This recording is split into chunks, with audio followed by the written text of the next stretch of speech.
Bismillahirrahmanirrahim. Assalamualaikum warahmatullahi wabarakatuh. Sahabat Orasi, Waalaikumsalam. alhamdulillah hari ini kita dapat mengundang nih narasumber yang luar biasa, masih muda dan tapi ilmunya ya luar biasa banyak dan memang sengaja. Ini kalau nggak mau ya saya culik gitu ya. Ini kebetulan alhamdulillah mau gitu ya.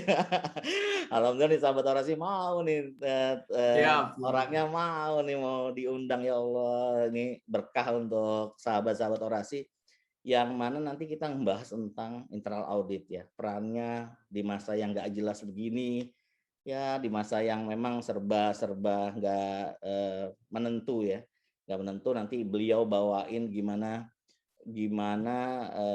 peran internal audit di sana gitu ya. Tapi sebelum ini ya kita kenalan dulu ya Pak sahabat Orasi nih. Ini kenalan dulu nih. Silakan Pak Ferry, dikenalkan Pak Ferry. Nama, Baik kemudian Pak. background. Silakan. Oke, saya boleh izin ini ya Pak ya, share ya Pak ya. Ya silakan, monggo. Pak, ya sebentar Pak, saya siapin.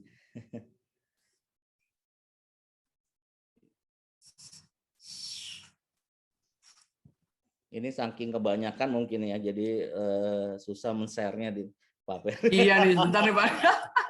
Saya udah ada tapi nggak keluar munculan nih Pak nih di share screen-nya nih. Karena saya juga bingung. Kita coba saya restart dulu Pak ininya Pak. Siap. Jadi memang Pak Ferry ini General Manager di Buma ya, di Buma. Salah satu perusahaan yang bergerak di bidang pertambangan ya, pertambangan. Nah ini beliau ini banyak sekali nih inovasi-inovasi di internal auditnya, makanya kita undang nih. Misalnya saya undang nih, saya lihat player beliau gitu, ini nggak bisa nih, wajib undang nih, wajib undang ini. Kalau nggak undang bisa ada gawat nih. Monggo, silakan Pak Ferry, monggo. Oke Pak, ya pertama-tama Assalamualaikum warahmatullahi wabarakatuh Pak. Assalamualaikum warahmatullahi wabarakatuh. Selamat malam Bapak Ibu semua yang hadir di acara Orasi nih. Wah luar biasa nih Pak Profesor Safwan, saya sangat-sangat apa ya istilahnya bangga juga lah dan juga sangat apa rasa-rasa nggak percaya juga nih, wah saya diundang nih sama Prof nih, waduh datang ini, saya bilang ini nggak bisa ini nggak datang ini wajib ini senior saya ini luar biasa ini. Iya oke Prof, malam ini saya cuma Prof, mudah berkenan Prof ya. Sekarang eranya ini era yang nggak jelas ya Prof ya. Kalau dulu mungkin orang banyak bicaranya fuka ya Prof ya. Kalau seterusnya. Kalau sekarang sudah mulai geser nih Prof, artinya ketuna nih Prof. Turbulensi novel tidak ambiguna. Jadi udah benar-benar perubahan itu begitu cepat Prof ya. Begitu cepat dari yang sebelumnya kita rasakan gitu ya. Betul. Nah, sebelumnya Prof, sebelum masuk ke agenda kita langsung kenalan dulu ya Prof. Oke Prof. Ya. Oke Prof, mungkin buat teman-teman yang hadir, terima kasih sekali lagi. Nama saya Ferry Iriawan ya. Mungkin bisa dipanggil Ferry aja. Dari awal saya berkarir gitu ya sampai saat ini masih setia nih menjadi auditor gitu ya Bu. Ya. Bahkan saya bilang ini passion saya Prof gitu ya. Ini passion saya. Gitu ya. Ini passion saya bahwa jadi kita start di awal di external audit Prof di KAP lah, di KAP Salaki, kemudian saya pindah ke KAP lagi gitu ya. Masih eksternal di Amir Abadi Yusuf ya, RSM. Nah, saya ini baru berkenalan tanda kutip ya, berkenalan secara dalam dengan internal audit nih di 2010-2017 gitu ya. 2010 lah, 2017 tuh udah kenal banget gitu ya. 2010 kita pindah ke Astra ya, alhamdulillah Prof ya dapat rezeki ya diterima di internal audit di Astra gitu ya. Di sini juga saya kenalan dengan risk management nih. Risk management, how to manage risk in company ya. Alhamdulillah Prof di 2014 saya dapat kesempatan diangkat ya promo menjadi manajer ya Prof ya di Astra, which is itu saya selalu campaign ya ke anak-anak saya, ke anak buah saya gitu ya, ke tim saya, intinya bahwa jangan takut gitu ya, jangan merasa bahwa kita kecil hati ya, bahwa nanti paling yang mau adalah orang-orang senior, enggak juga saya bilang gitu kan, artinya kalau saya bisa kalian pun bisa gitu ya. Nah alhamdulillah Prof di umur saya 27 ya Prof ya. Ya dapat kesempatan jadi manajer di Astra tuh alhamdulillah ya, merupakan satu berkah ya dari Allah yang pasti. Saya dimudahkan lah jalannya oleh Allah gitu ya. Kemudian kebetulan di 2017 Prof dapat tawaran dari Delta Dunia ya dan Buma gitu ya, bahwa kebetulan nih tawarannya lagi nih Prof nih, jadi general manager atau head audit gitu Prof ya, dan umur saya waktu itu baru 31 Prof gitu ya. Jadi memang saya ini masih ya anak kemarin sore lah istilahnya, yang masih banyak belajar lah sama senior-senior kita lah. Iya Prof, jadi intinya ya kita harus banyak belajar Prof, itu satu Prof. Jadi kalau yang moto yang saya coba copy paste Prof ya dari Nelson Mandela Prof ya. Jadi orang bilang Nelson Mandela bilang education is the most powerful weapon which you can use to change the world. Jadi balik lagi Prof, nggak ada hal selain kalau menurut saya Prof ya, ini mungkin saya bisa salah, saya benar gitu ya. Memang yang saya yakini adalah pendidikan itu bisa merubah dunia gitu, bahkan bukan dunia aja gitu ya, yang terdekat deh, lingkungan kita, anak tim kita, bahkan bisa merubah kesejahteraan orang gitu ya Prof ya. Ini yang saya pegang gitu ya.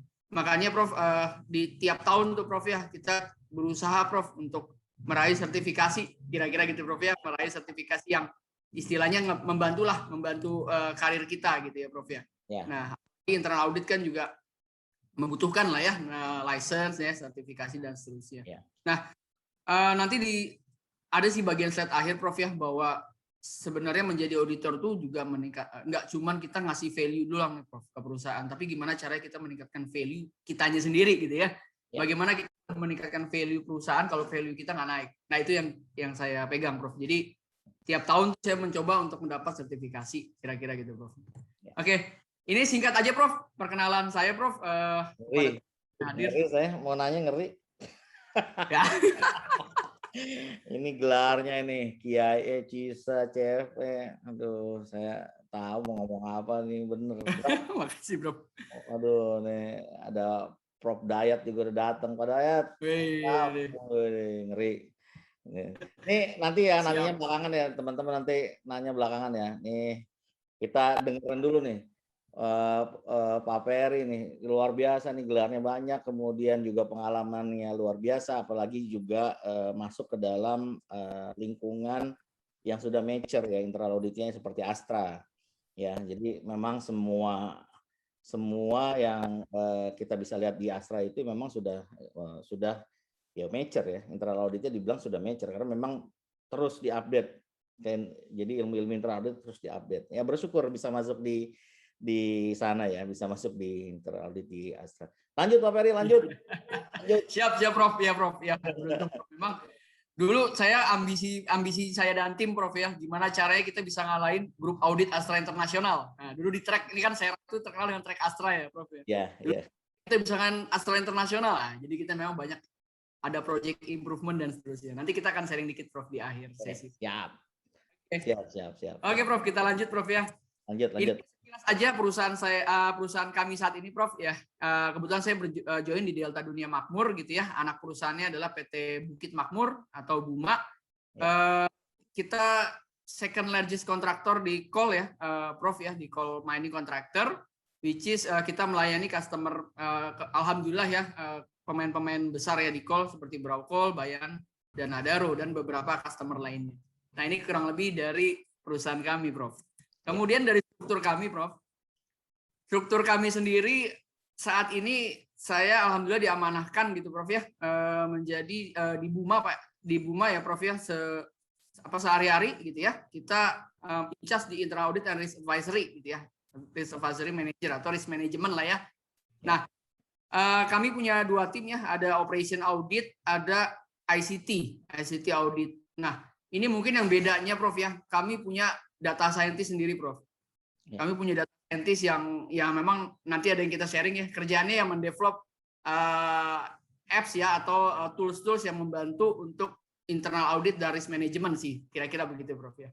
Kalau risk management ya kita ada risk monitoring, business continuity resilience, dan kita juga punya quality assurance and development. Nah, ini yang istilahnya komitmen kami Prof. untuk membangun people kami, Prof, gitu ya. Kami bekerja sama dengan HR gitu ya yang ada di Buma untuk membangun tim kami gitu ya, Prof ya. Dan paralel ya, insya Allah semua kita bisa sertifikasiin gitu, Prof. Gitu. Ya. Kira-kira gitu, Prof. Lanjut, mantap. Okay. Siap, oke, Prof. Ini saya coba lanjut ya, Prof ya. Ya. Untuk saya hari ini, kita langsung masuk aja deh biar menghemat waktu. Jadi, Prof, kita kalau orang gini, Prof, awalnya kan ini tiba-tiba pandemi ini apa sih gitu ya? Tiba-tiba ada COVID. Ini maksudnya apa sih gitu kan?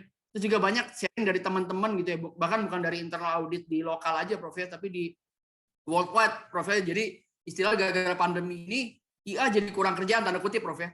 Karena kan audit harus terjadwal, jadi co-hold semua gitu kan. Terus tiba-tiba kenalan dengan remote working gitu. Nah, teman-teman internal audit jangan kesinggung ya, bicara jangan kesinggung. Maaf ya. Wah, ini survei loh, Bro. Maaf ya. Enggak ada. Ini kebetulan. Siap. Enggak. Ini yang jadi kekhawatiran kita, Bro. Awalnya kita juga merasa itu, Bro. Waduh, ini audit pasti bakal hold semua nih. Wah, kita ngerjain apa ini?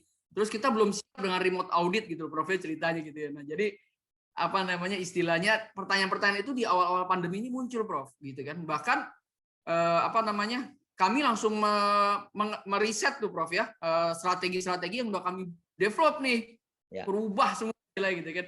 Nah, tapi alhamdulillah, Prof ya, kami justru di era pandemi ini kami diberikan kepercayaan oleh manajemen, Prof, untuk menjadi tanda kutip ya, Prof ya, mudah-mudahan jadi trusted partner gitu ya, karena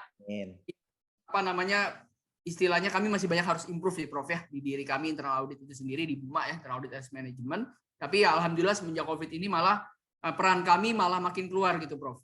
Nah, ini yang saya mau coba bawakan ya, sharing gitu ya. Semua itu berawal dari komitmen manajemen, Prof ya. Komitmen manajemen ya di Buma terkait dengan risk management ya dan kontrol itu sendiri gitu, Prof ya. Awalnya kami sudah mengimplementasi ya untuk risk management ya ditandai oleh SK dan beberapa tools-tools yang ada, dan juga ini, Prof, yang mungkin aja nih, Prof, ini yang sayang sekali lagi nih, Prof. Di Indonesia mungkin belum banyak nih, Prof, yang perusahaan yang udah mengimplementasi business continuity management. Ya. Sehingga ketika ketimpa COVID itu pada bingung, Prof, harus ngapain. Ya.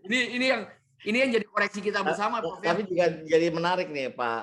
Sebenarnya kata-kata business continuity management ini sudah terdengar oleh mereka, tapi mereka merasa belum perlu karena terkait budget, terkait dengan harus ada effort yang lebih untuk bikin ini gitu. Nah, ketika pandemi datang, bubar semuanya, harus wajib. Betul. Betul, Prof. Jadi benar-benar ini menarik nih, Prof. Ini saya sekedar share juga, Prof. Jadi ketika saya masuk Buma di 2018, kita langsung ngeset namanya BCP untuk skenario fire, Prof, sama earthquake gitu ya. Nah, saat itu kita coba present, Prof ya. Bahkan ada peer saya, Prof ya, yang bawah bilang, Pak Ferry, nggak perlu lah ini. Kita baik-baik aja kok. Selama ini nggak ada apa-apa gitu kan. Nah, pada saat pandemi ini, beliau tuh sampai japri saya, Prof, gitu kan. Pak, mohon maaf ya waktu Bapak present, ternyata ini penting banget ya, Pak, gitu kan. Ternyata namanya pas pandemi ini baru berasa gitu kan. Gitu. Makanya itu yang kita kasih, oh ya nggak apa-apa, Pak. Itu bagian dari dinamika organisasi. Mana itu juga menuntut internal audit tuh, Pak, untuk bisa menjadi trusted gitu, Pak ya. Dan bisa manajemen nih. Nah, ini nih, meyakinkan manajemen gitu ya, bahwa harus punya ini, harus begitu, kira-kira gitu. Tapi satu poin sebelum dilanjutin.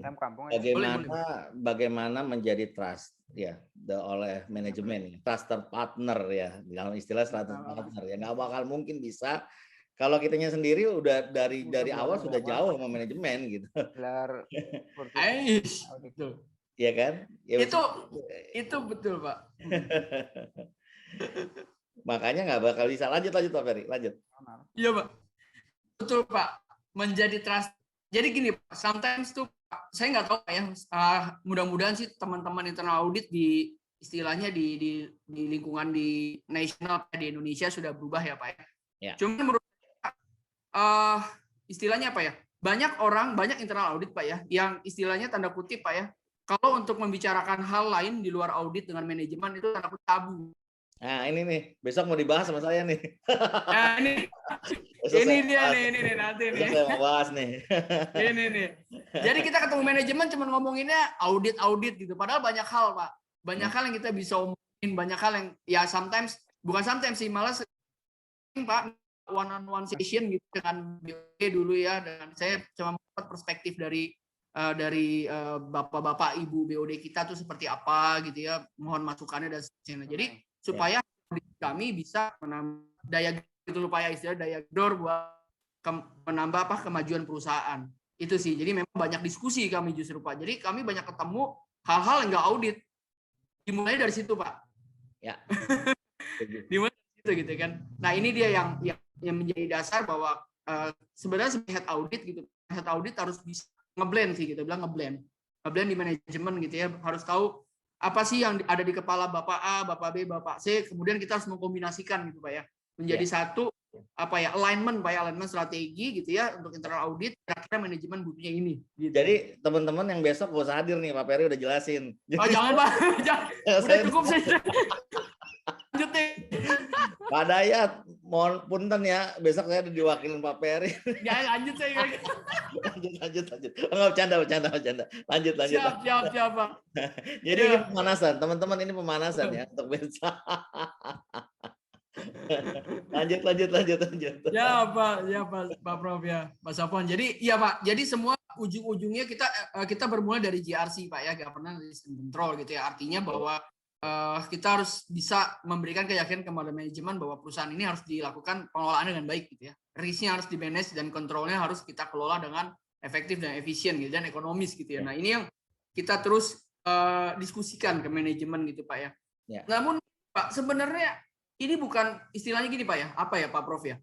Ini bukan hal mudah Pak. Karena ketika saya direkrut Buma gitu ya, bahkan ada satu manajemen Pak ya, eksekutif tuh yang sampai ngomong gini ke saya, Fer, saya tuh nggak butuh internal audit sebenarnya. Kalau bisa begitu Prof. Kalau bisa internal audit tuh saya bubarin gitu. Kalau internal auditnya jangan pada kesinggung ya, mohon maaf ya. Mohon maaf ya. Iya lanjut. Saya tuh sampai saya shock juga Prof. Waduh. Karena kalau kita di Astra Prof ya penerimaannya kan alhamdulillah ya plus minus kita udah cukup baik lah ya. Nah tiba-tiba kita harus di lingkungan yang istilahnya membutuhkan peran lebih gigit lagi nih dari IA nih. Nah ini sempat balik lagi sih Prof ya, kalau saya sih kalau dikasih challenge saya tuh senang banget Prof. Jadi ya kita dengan metode yang tadi ya Prof ya, kita diskusi, tanya jawab dan mengeluarkan ide dan seterusnya itu, jadi posisi sekarang berubah nih Prof. Jadi kita jadi trusted nih sekarang nih. Kalau ada panggil internal audit dulu, bantu deh assess gitu risknya seberapa besar nih risknya. Ini paradigmanya jadi berubah nih Prof nih. Jadi ini Prof ya namanya dinamika lah Prof ya, dinamika organisasi. Iya. Tapi jadinya agak repot sih. Jadinya emang agak repot karena memang internal auditnya lebih proaktif jatuhnya ya, gitu ya. Ya. Betul Prof, betul. Oke. Sampai pada waktu datanglah COVID ini Prof nih. Makhluk yang kita nggak tahu apa jadinya gitu ya Prof ya. Makhluk yang kita nggak tahu ini makhluk apa gitu ya. Jadi kita sebagai ya kebetulan saya risk management Prof ya di internal audit dan risk management juga Pak Prof ya di Buma gitu ya. Jadi saat itu kita mulai inisiatif. Nah, inisiatif ini penting Prof. Inisiatif. Jadi ketika COVID ini kalau nggak salah Prof ya diidentifikasi, dideklar sebagai kasus pandemi gitu ya di Desember kalau nggak salah Desember 2019 atau awal Januari. Di situ kita monitoring Prof. Kita harus tracking COVID gitu ya. Kita lihat kita tracking per minggu dan email selalu kita kirim ke BOD dan ke GM senior management ya Prof ya. Kita lihat kok ini makin hari spreadingnya lompat-lompat nih ke Eropa kita dan seterusnya. Akhirnya di situ ya balik lagi Prof ya, dari saya yakin lah bapak-bapak BOD, bapak ibu BOD juga sebenarnya sudah aware gitu ya Prof ya. Cuman karena tanda kutip nih nggak ada yang ngomporin. Iya. Ya, mereka juga kami Prof atau risiko ngomporin. Pak, ini udah begini Pak. Bahkan ada satu BOD yang email saya assign, Fer, tolong monitor ini secara day to day, jangan weekly lagi gitu kan. Kita dengan atasan saya Prof ya, bahkan CEO kita bilang bahwa Fer, ini langsung deh kita bikin BCP-nya kan. Dan di situ kita bilang, Pak, BCP pandemik saya belum pernah buat, kita nggak ada BCP. Saat itu kita baru punya BCP, fire sama earthquake, Pak. Itu pun baru nah tiba-tiba sudah bikin pandemi. Nah, akhirnya ya sudah di situ kita ngumpul Prof dengan tim SAE ya, Safety Health Environment gitu ya. Apa namanya, kita tandem Prof ya. Jadi kemarin yang jadi head gugus tugasnya ya Prof ya, kepala gugus tugasnya dari GM SAE. Nah, saya sebagai risk advisory dan internal audit nemenin. Jadi wakil lah ya, wakil gugus tugas gitu. Jadi di situ kita balancing antara ya, jadi di sini kita menerapkan always on strategi dan risk management nih, Prof. Ya, dan Pak Ferry juga nggak kehilangan independensinya sebagai internal audit. Yes, betul. Itu Prof. Makanya kita jadi advisory. Nah, kita benar-benar totally jadi advisory, dan inilah peluang kita menangkap menjadi trusted advisor, Prof. COVID ini gitu ya. Jadi kita melakukan always on strategi dan risk manajemennya juga always on. Tiap menit, bukannya menit, tiap hari atau tiap bulan pasti kita melakukan risk assessment gitu ya, terutama terkait COVID ini gitu, Bro. Kira-kira gitu. Mantap. Ini luar biasa nih, ilmu baru teman-teman, bahwa ketika kita aktif di crisis management bukan berarti kita kehilangan independensi. Betul. Tapi justru kita mencoba menjadi advisory dan kita menjadi fungsi konsultan nih di sini. Nah, ini tidak menapik atau tidak mengurangi nilai independensi kita. Jadi ini sudah dibuktikan nih, Pak Ferry, justru jatuhnya adalah internal auditnya menjadi dipercaya oleh manajemen. Lanjut. Ya, betul Prof. Inspirasi banget nih. Lanjut. Tepat nih, Prof. Ya, jadi kerangkanya Prof, kita berpatokan ke sini, Prof. Baik secara penyusunan BCP-nya ya di manajemen, kita nemenin gitu ya, kita advisory, dan kontrolnya nih terkait audit, kan ada auditnya juga nih, Prof. BCP kan ada audit juga. Nah, ini kita kontrol juga di situ. Nah, strategi kita sih reduce, respond, recovery, and return gitu ya. Jadi kalau kita bicara reduce, kita bicara prevention, Prof. Nah, tapi karena memang ini udah COVID-nya udah terjadi gitu ya, prevention mungkin kita nggak banyak ya, karena memang kita udah siap-siap ngerespon gitu, Prof. Tapi Prof ya, sebelum COVID masuk Indonesia, Buma sudah punya yang namanya general protokol, Prof. Istilahnya udah punya yang namanya harus pakai masker, harus protokol umum, Prof. Masih protokol umum, pakai masker, hand sanitizer, jaga jarak dan seterusnya. Nah, itu Buma udah punya. Nah, ketika si COVID masuk Indonesia di Maret, BCP kita aktif, langsung kita masuk fase respon gitu ya. Jadi Prof,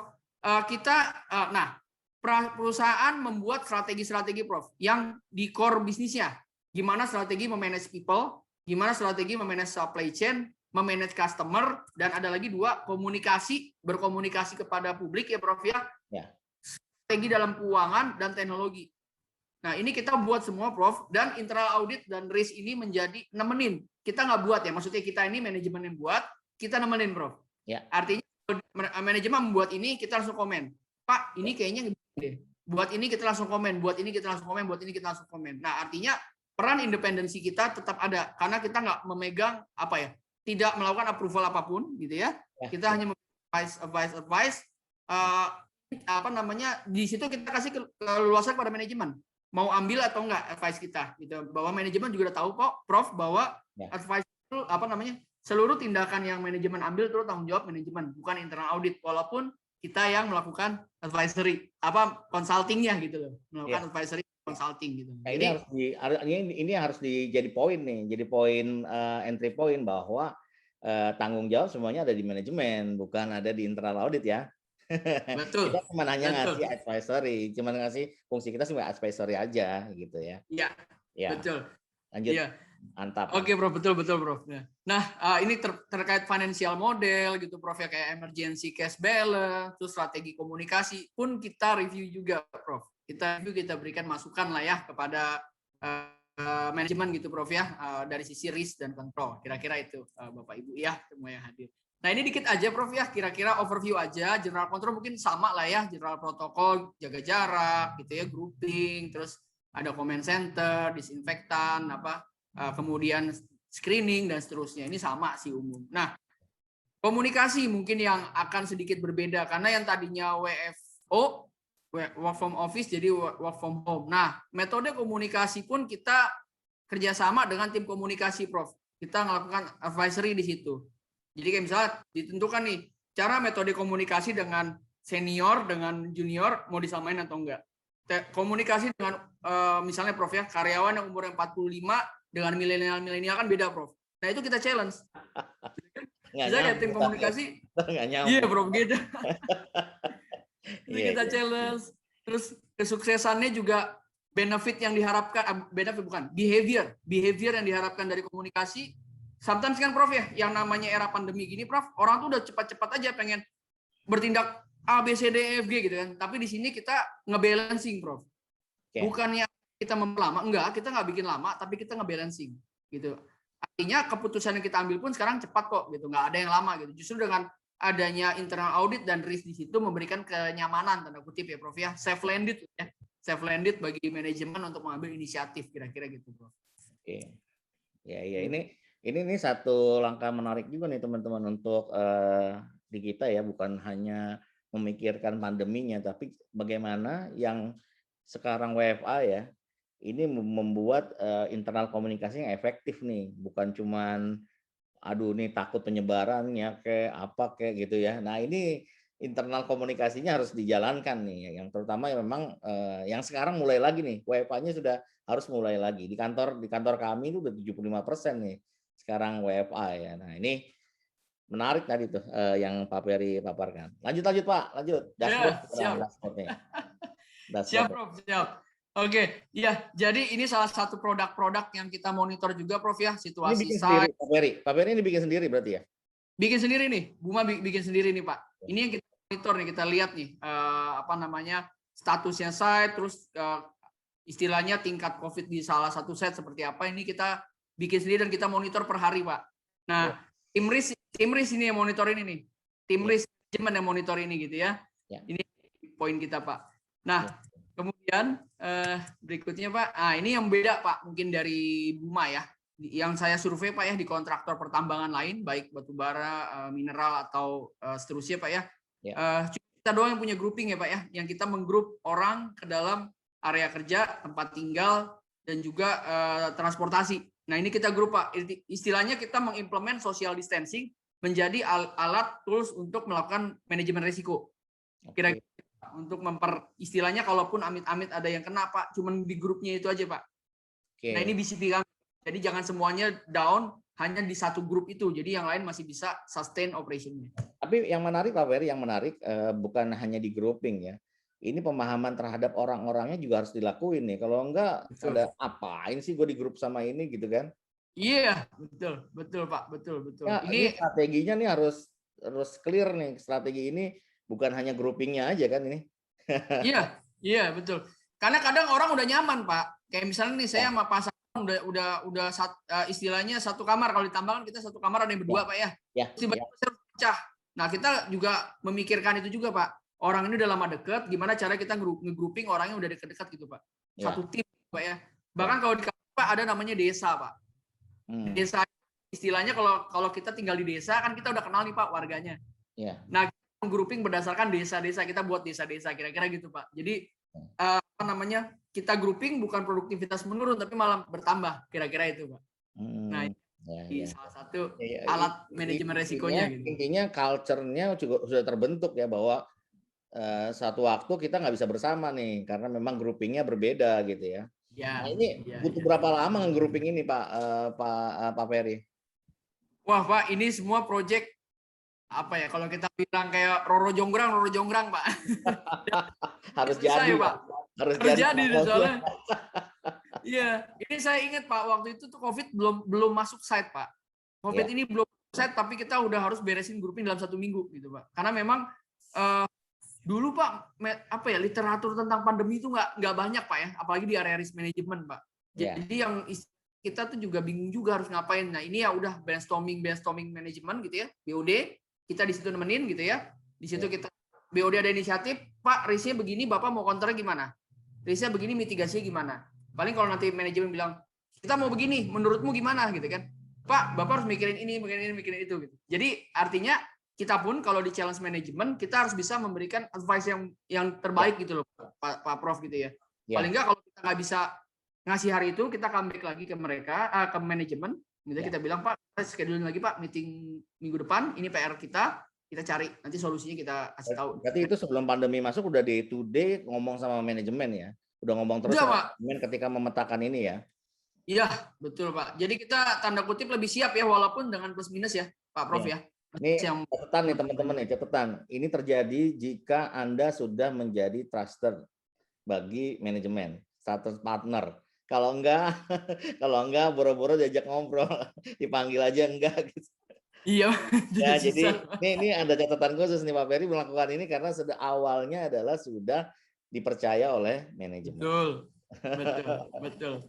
Nanti mungkin ada sedikit highlight Pak ya, gimana cara kita mendapatkan trusted gitu Pak ya, sebelum COVID ini udah berusaha di situ Pak. Gitu. Siap. Lanjut. Iya Pak, siap. Iya, ini aja Prof ya, umum aja ya mengenai isolasi, karantina, prosedur dan seterusnya, ini umum aja, saya nggak banyak di sini. Nah, ini Prof yang menarik, COVID-19 audit. Ini menarik nih Prof. Site kita ada 8 Prof ya. Ada kurang lebih 8 site gitu ya. Total karyawan itu sekitar 10.000 sampai 11.000 yang ada di site masing-masing ya Prof ya. Nah, jadi problem kami Prof, gimana caranya kami memastikan bahwa COVID protokol yang kami produce ya, artinya manajemen produce di HO dijalankan oleh teman-teman site. Ini PR. Dulu ini saya ingat banget nih Prof. Saya sama CEO saya debat Prof. CEO saya bilang, site kita kan banyak, bisa nggak mereka self-assessment? Bisa, saya bilang gitu kan. Bisa nggak ada PIC auditor? Saya sih nggak percaya Pak ada PIC auditor, saya bilang gitu kan. Orang teman chief audit banking Pak, residen auditnya ditarik semua Pak, head office, karena takut nggak independen. Jadi saya belum percaya. Tapi ini possible sih gitu kan. Nah, COVID Pak Prof, terjadilah COVID. Akhirnya kita jadi saya kepikiran gitu kan, saya ngobrol lagi sama CEO saya. Pak, saya kepikiran waktu Bapak kasih masukan. Benar kan? Saya bilang possible, betul Pak, possible. Ya udah akhirnya Prof, kita rekrut di tiap-tiap site PIC auditor, Prof. Khusus audit COVID. Ini dari mana anggotanya? Auditor apa dari staf yang diangkat direkrut jadi auditor? Dari apa namanya Prof? Mencar. Ada orang engineering, mining, ada orang safety, ada orang logistik. Jadi timnya mencar Prof. Gitu. Kita minta orang-orang yang paling kritis yang ada di site gitu ya. Kita minta orang-orang paling berani. Kita butuh dia menjadi kepanjangan tangan kita untuk ngaudit. Nah, di situ Prof, kita lakukan yang namanya tanda kutip ya Prof ya, kaderisasi secara kilat. Audit kita bikinin. Ini kayak gitu Bro. Project Roro Jonggrang. Project Roro Jonggrang. Audit program kita bikinin, kita ajarin teknik audit, kita ajarin sekilas teknik root cause dan seterusnya Prof ya. Kita minta mereka. Dan ini Prof, ini kita review langsung. Kita review semua, kita QA ya Prof ya. Kita QA di HO. Misalnya mereka bilang temuannya ini, mana evidence-nya? Nggak ada, kita minta balik lagi. Cari evidence-nya gitu kan. Bahkan sampai kita bilang Prof ke auditornya, ini ya saya bilang gitu ya, kalau project manager mau gangguin, lapor saya. Saya udah dapat tanda kutip ya Prof ya, license dari CEO, dari BOD, untuk agar ini jadi independen. Kalau kalian nggak bisa independen, hancurlah kita bersama-sama gitu. Itu sampai independensi, integrity, objectivity itu kita ajarin juga, Prof. Jadi benar-benar gitu, Bro. Itu dia nggak masuk kelas kiai itu padahal tuh. Ya, iya. Fondasi audit. Ini yang kita bingung nih. Masuk mata pelajaran fondasi audit itu. Iya. Itulah Prof, kira-kira itulah yang kita. Memang kuncinya tadi bahwa Pak Ferry juga memerintahkan ke semua orang memakai nama dari CEO, karena CEO memang benar memberikan mandat penuh untuk Pak Ferry untuk melit teman-teman yang memang harus direkrut, yang pada notabene yang bukan di bawahnya Pak Ferry itu ya. Iya betul. Nah, itu kan agak sulit tuh ya, memerintahkan orang di luar kendali Pak Ferry dengan mandatnya dari Pak CEO ya, dari CEO-nya itu bisa terbentuk tuh luar biasa tuh. Nih butuh nih teman-teman, ini menarik nih. Ini butuh art ya. Art dari leadership nih. Ini Pak Ferry punya art dalam leadership nih. Dia bisa menginfluence, bisa mempengaruhi orang untuk yuk sadar, yuk ikut gitu ya. Ikut untuk bantuin perusahaan ya. Nah, walaupun memang di belakangnya nama Pak CEO dari CEO-nya. Iya. Ya, lanjut Pak Ferry. Keren. Lanjut. Thank you, Bro. Thank you. Oke. Nah, ini contoh dashboard audit, Pak. Jadi masing-masing auditor nyetor temuan ke kita dan berapa skornya. Ini temuannya kita review semua gitu, Pak ya. Findingnya apa, mana yang high risk, mana yang medium, dan skornya pun ada gitu ya. Ini semua kita review, Pak ya. Untuk dan ini kita punya dashboard nih untuk monitor kinerja auditor-auditor yang ada di site gitu ya. PIC ya, kita bilang PIC auditor ya. Karena kalau jadi auditor kan tuh beda lagi, Pak. Makanya kita bilang PIC auditor. Berarti sekarang Pak ini jadi auditor itu. Iya, bener Pak, bener. Jadi gini Pak, di Buma nih, saya juga nggak tahu, heran Pak ya. Tim saya nih banyak resign Pak. Tim kita nih banyak resign. Enggak, karena laku. Nah itu salah satunya banyak dibajak. Karena laku. Bukan banyak dibajak Pak di perusahaan, tapi laku di luar. Itu. Karena mereka teman-teman banyak dibajak Pak. Jadi kita kebingungan, kita bikin talent pipeline dari mana? Akhirnya ada ini Pak, ini kita bikin talent pipeline auditor Pak. In case nanti auditor saya resign, saya punya banyak calon auditor di site Pak. Iya. Kita nego project manager ya kan? Iya, Bos, iya.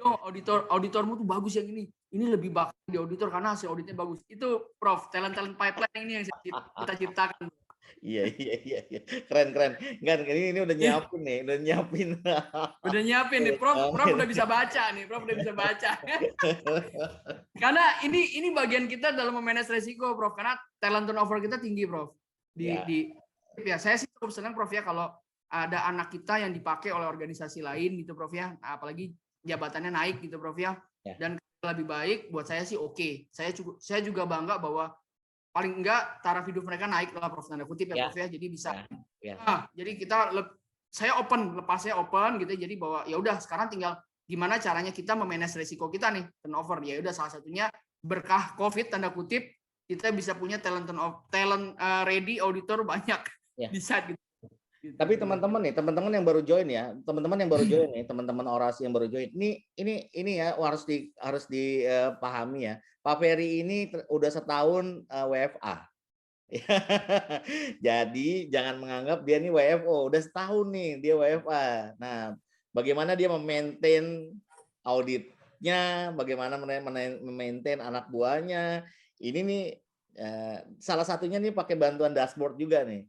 Dashboardnya, dashboardnya ini yang bangun juga dari tim Bumanya, luar biasa. Iya. Lanjut. Siap.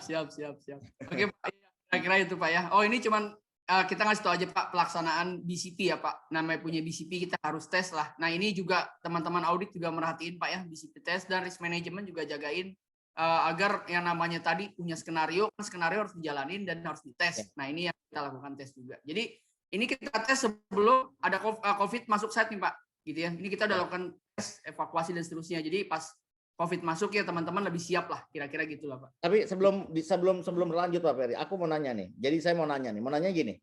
BCP ini yang ngebangun salah satunya advisor-nya adalah internal audit, oke? Iya. Advisor-nya internal audit, oke. Nah, siapa yang menjalankan BCP ini secara keseluruhan? Manajemen Pak. Oke. Tentunya manajemen. Jadi kalau di sana HSSE-nya bukan yang jalannya. SHE iya, SHE Pak. Kalau di tempat ya SHE ya. Oke. SHE ngejalanin. Tapi kita kan kalau kadang gini Pak, teman-teman SHE juga bingung gitu ya. Pak, kita menurut audit ISO saya lupa ISO berapa kalau misalnya Pak ya, itu harus ada BCP-nya gitu kan. Nah, kalau teman-teman SHE ini kan kita cuma stop sampai di respon. Respon artinya kita menyelamatkan manusia ya supaya aman dan seterusnya gitu ya. Nah bisnisnya gimana? Ini bukan ranah kami bisnis gitu kan. Makanya kami bisa bilang gini, yuk kita integrasi deh. SHE kamu kayak gimana? Bisnis harusnya begini. Harusnya begini. Nah saya talk ke manajemen Pak ya terkait itu gitu ya. Jadi talk lagi nih, initiate lagi. Bukan saya diminta. Awalnya bukan kita diminta Pak, tapi kita tok. Pak, saya ada BCP. Apaan tuh BCP gitu ya. Nah, itu istilah gini, Pak. Kayak sales, Pak. Kalau Bapak zaman dulu, Pak ya, ada sales perabotan Lux tuh, getok-getok pintu tuh, orang perabotan mesin cuci. Nah, itu persis, Pak. Ini ada BCP. Apa tuh BCP? Ini begini. Oh, coba dia susun lagi. Kayaknya saya belum puas sama presentasi kamu. Balik lagi, Pak. Udah kayak sidang skripsi. balik lagi. Berapa lama itu? Tapi memang berapa lama tuh? Butuh berapa lama itu, Pak Ferry? Kira-kira? Kalau meyakinkan manajemen bahwa kita harus punya BCP 6 bulan, Pak. Itu 2018. Januari kita coba, Juni di approve. Kita bikin skenario yang kebakaran gitu, Pak. Ya, luar biasa, luar biasa. Jadi kalau kita sebagai head audit tuh memang harus ngeyel, tanda kutip, Pak ya. Ngeyelnya juga ngeyel cuman temuan di drop. Ya. Enggak itu, Pak. Cuma kita harus ngeyel, Bro. Enggak, saya lihat gini, Pak Ferry. Saya potong nih, Pak Ferry. Saya lihat gini. Pak Ferry mengerjakan, ini untuk pengalaman teman-teman internal audit ya. Jadi Pak Ferry tidak hanya mengerjakan tugas rutin dari internal audit. Pak Ferry ini lagi ngejalanin tugas-tugas khusus tambahan yang internal audit harus berkecimpung di dalamnya. Nah, ini ngaturnya gimana nih Pak Ferry?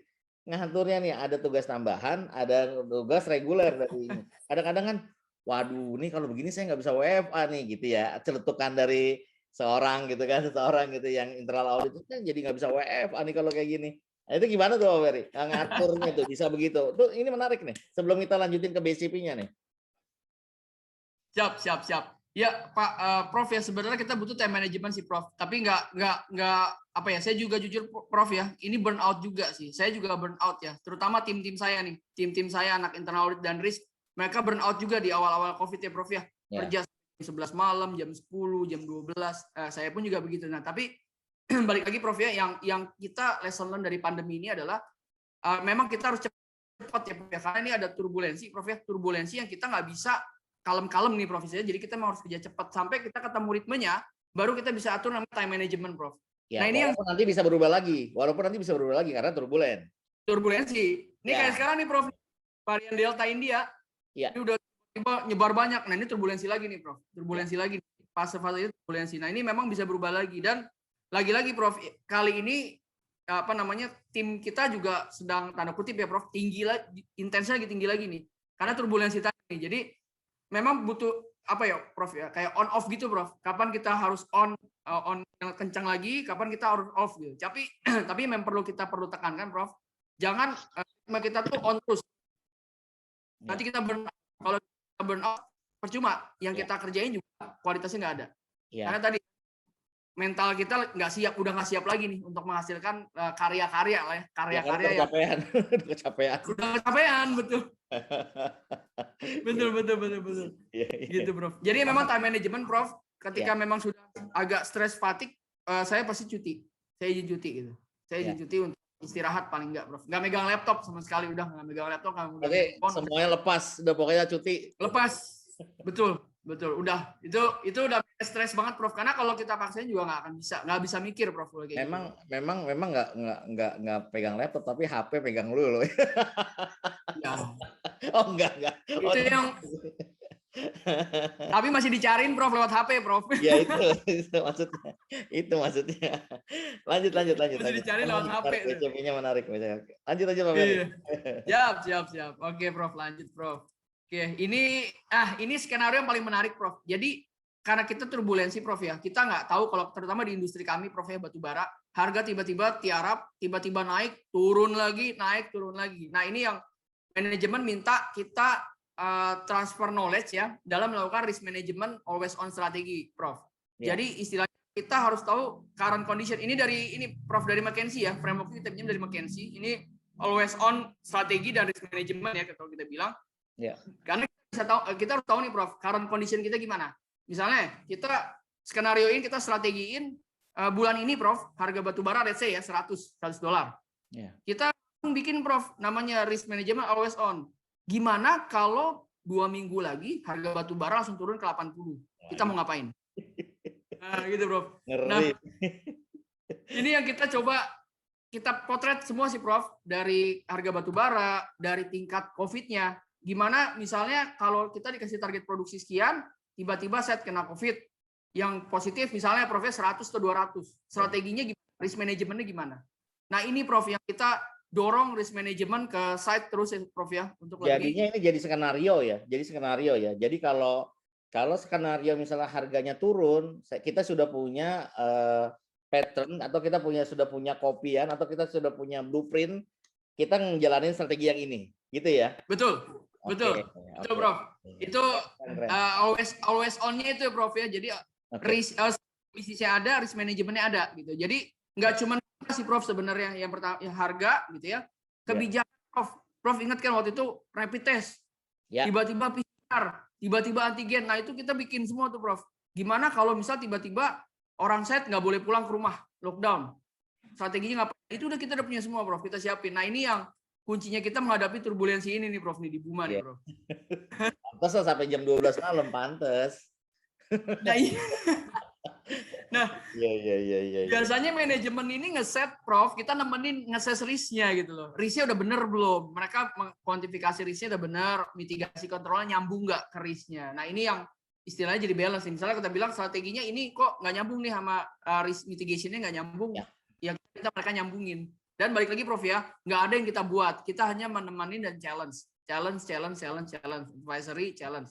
Gitu Prof. Jadi misalnya kalau strategi ini kita tanya, kalau nanti gini gimana? Kalau nanti gini gimana? Bapak mau nyiapin apa? Oh iya bener. Oh iya fair, kita pikirin dulu. Kayak gitu. Jadi kita kira-kira gitu Pak, peran kita Pak, men-challenge aja gitu Pak untuk di sini.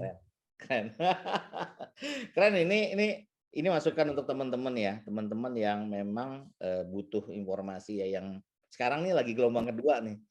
Ini Pak Ferry hadir yang sebenarnya persiapannya dulu udah dari gelombang 1 nih.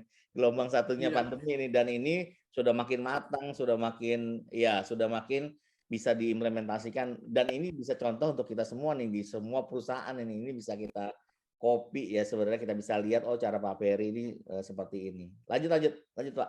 Siap Prof. Ya Prof, ini yang rekapan tadi Prof ya. Januari Maret kita udah monitoring gitu Prof ya. Dan ini cuman beberapa tools risk management yang kami punya Prof ya. Masih banyak lagi ya. Artinya inilah produk-produk dari always on strategi dan always on risk management gitu Prof. Jadi ini strategi misalnya monitoring pasti gitu ya. Terus giving contribution. Nah, ini strategi kami juga nih Prof untuk sosial. Jadi COVID ini sosial juga jangan tinggal gitu ya. Jangan kita mikirin diri sendiri tapi lingkungannya juga lupa gitu, jangan seperti itu gitu. Nah, ini yang kayak lockdown strategi pun kita punya gitu ya. Site-nya kita kunci Prof, kita nggak kasih pulang sampai lebih positivity-nya turun baru pada pulang. Kira-kira gitu Prof ya. Ini kira-kira lockdown gitu. Kemudian ada open lockdown, comorbid gitu ya, strategi untuk lokal monitoring ya, lokal monitoring kondisi sekitar gitu. Nah, gini Prof, ini yang menarik nih. Mohon maaf nih ya. Yang kita tahu kan Prof, sebelum second wave ini kan sepertinya semua baik-baik saja nih Prof ya. Bahkan lokal mereka cenderung ngurangin testing nih Prof. Pemerintah lokal berapa ya? Saya nggak bilang semuanya ya. Ada beberapa pemerintah lokal cenderung mengurangi testing.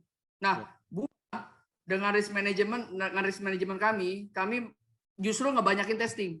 Karena kami curiga gitu ya, kok ini bed occupancy rate-nya mulai tinggi, tapi positivity-nya yang ada di laporan kecil. Akhirnya karena always on itu Prof, akhirnya kami minta site banyak testing. Misalnya karyawan yang lagi kerja di testing tiap 2 minggu, tiap seminggu, PCR-nya dibanyakin, antigennya dibanyakin. Nah, itu contoh-contoh risk management produk yang kami kolaborasi dengan manajemen ya Prof ya. Jadi balancing strategi yang ada di pemerintah, kira-kira gitu Bro. Ini sebelum saya nanya nih ya, ini kan strategi juga berhubungan dengan budgeting.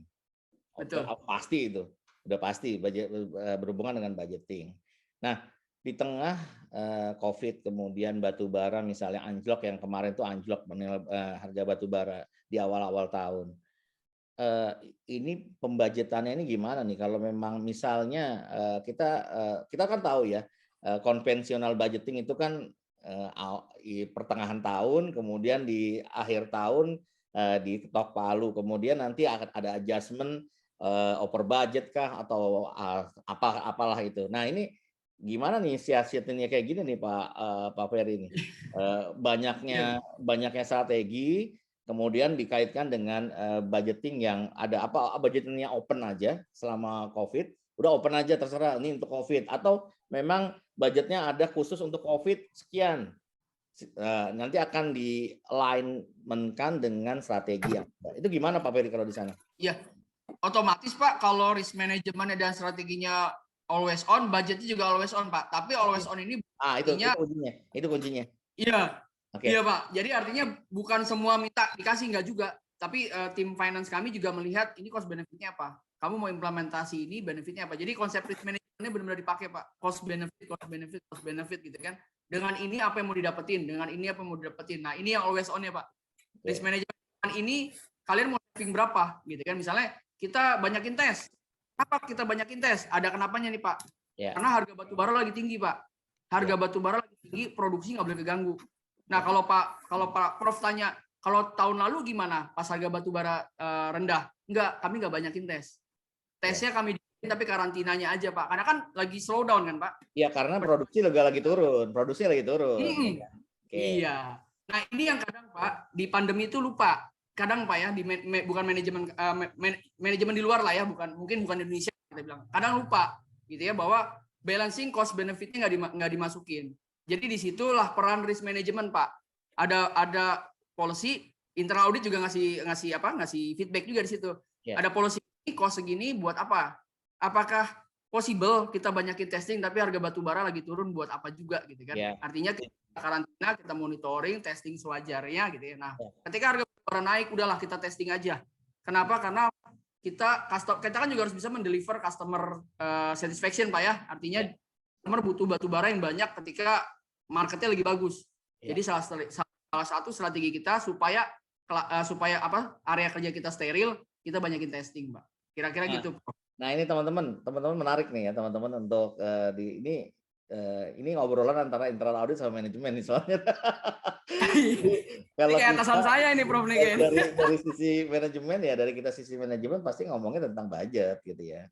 Nah itu bagaimana perlakuan budgetnya. Makanya tadi jadi clear bahwa memang ketika kita selalu open terhadap strategi, ya kita juga harus open budgetnya gitu. Percuma strategi yang kita buat kalau nggak di alignment dengan budget yang ada gitu, kita nggak bisa gerak, kita nggak bisa jalan gitu.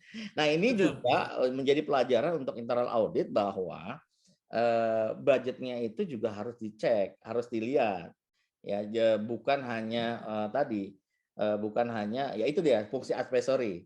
Fungsi sebagai konsultan. Nah ini juga harus linear dan tahu bahwa budgetnya itu memang ada, mata-mata budgetnya itu kita harus tahu. Nah ini yang menjadi kekuatan Pak Ferry nih. Oke, open aja, budgetnya open aja. Internal audit udah siap ngaudit gitu kan, udah siap ngaudit ini. Gitu. Keren Pak. Lanjut. Thank you Prof.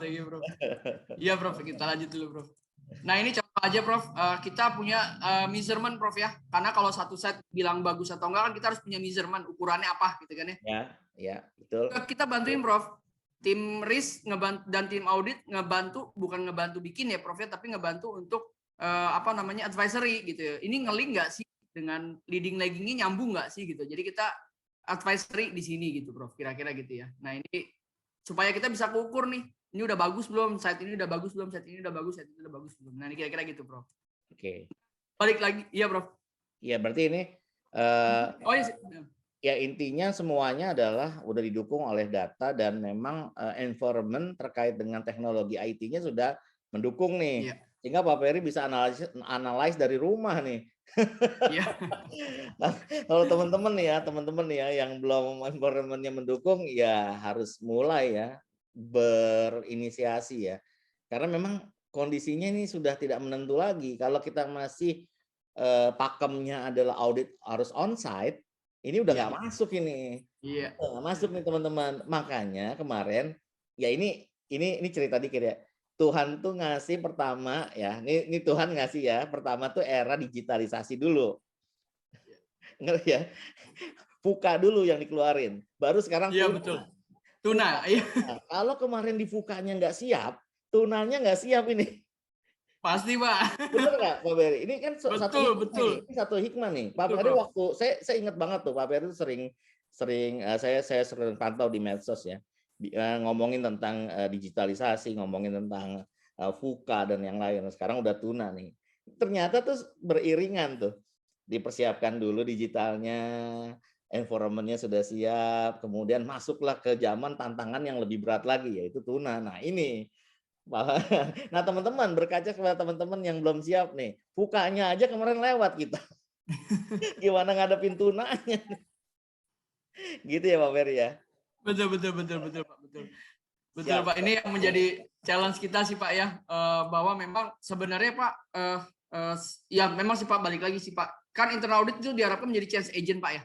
Agent of change. Jadi kalaupun organisasinya belum, tanda kutip Pak ya, belum siap ready ke sana, paling enggak kita yang jadi apa Pak namanya, kompornya nih, tanda kutip nih Prof. Dulu tuh pernah ya, mantan atasan saya ya di perusahaan saya yang lama gitu, dia selalu bilang, kalau internal audit nggak noise, perusahaannya nggak baik-baik aja. You have to make it noise gitu kan. Tapi jangan noise yang nggak penting gitu loh ya. Noise yang kamu buat tuh noise yang ada value-nya gitu. Nah itu yang sampai sekarang, makanya Pak yang kemarin kita bilang Prof, kayak tukang ya kayak sales kredit lah, bukan tukang, kayak sales kredit, nawarin barang, nawarin produk. Karena memang kalau menurut saya kita sales juga Prof. Internal audit juga sama gitu. Kalau dibilang nggak sales, wah itu kita salah juga ya. Kita salah juga nih, salah kaprah juga nih, bahwa justru kita ini sales juga nih.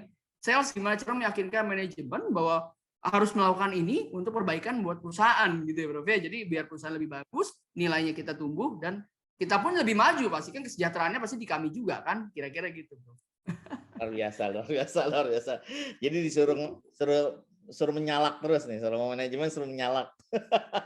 Disuruh untuk mengingatkan ya. Betul. Jadi bukan hanya ketemu manajemen, ketemunya 6 bulan sekali, atau ketika opening meeting atau exit meeting ya, ketemu manajemen, tapi ketemu manajemen terus Pak, terus Prof. Oke. Lanjut. Iya Prof. Nah ini contoh ya, ini kemarin kita bikin BCP Fire sebelum COVID ya, tiba-tiba COVID ya. Untung teman-teman Buma udah tahu BCP itu apa, BCP kenapa ada BCP udah tahu, jadi kita nggak begitu sulit sih. Tapi ini baru CDHO nih Prof. Di site belum tahu BCP. Nah tapi memang saat ada COVID ya kita pelan-pelan ngasih tahu BCP itu ini dan seterusnya ya. Alhamdulillah sih dengan pandemi ini kita bisa berkolaborasi dengan baik di Buma ya. Jadi banyak hal yang kita sudah capai di saat pandemi. Misalnya di saat kompetitor kita nggak bisa, kita bisa perform dengan baik. Kira-kira gitu Prof, yang yang kita bisa pelajari ya dari pentingnya BCP dan peran audit di risk gitu. Audit dan risk terhadap consulting terutama di era tuna ini nih Prof nih. Iya. Keren. Saya sampai bercakap kagum nih, ya Allah, sampai begini ya. Dan rigid, dan memang benar-benar dipersiapkan benar matang, dan ketika datang turbulensi ini sudah punya skenario banyak. Dan ya sama ya, seperti teman-teman seperti nonton bola ya. Nonton bola ketika timnya menyerang, kita punya skenario bertahan. Tapi ketika timnya bertahan, kita punya skenario menyerang dan bagaimana mengalahkan tim, misalnya dari babak pertama sudah dikalahkan misalnya gitu.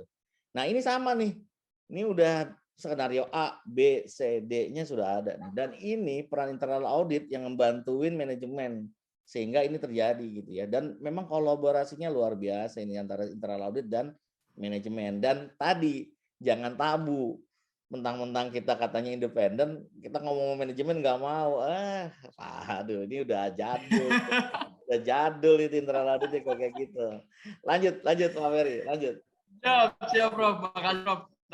Oke, baik Prof. Selain jadi gini Prof, peran atau trust itu kan nggak didapatin dengan instan ya Prof ya. Setuju ya Prof ya. Kita kan nggak, pasti ada namanya tuh milestone, ada namanya tahapan menuju ke sana gitu kan.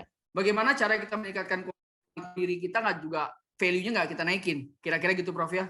Di sini education itu nih, balik lagi nih, education nih yang penting nih. Jadi gimana cara manajemen percaya sama kita bahwa kita aja nggak berusaha untuk mendevelop diri kita ya, baik develop diri kita secara personal gitu ya, secara tim dan secara internal auditnya itu sendiri ya.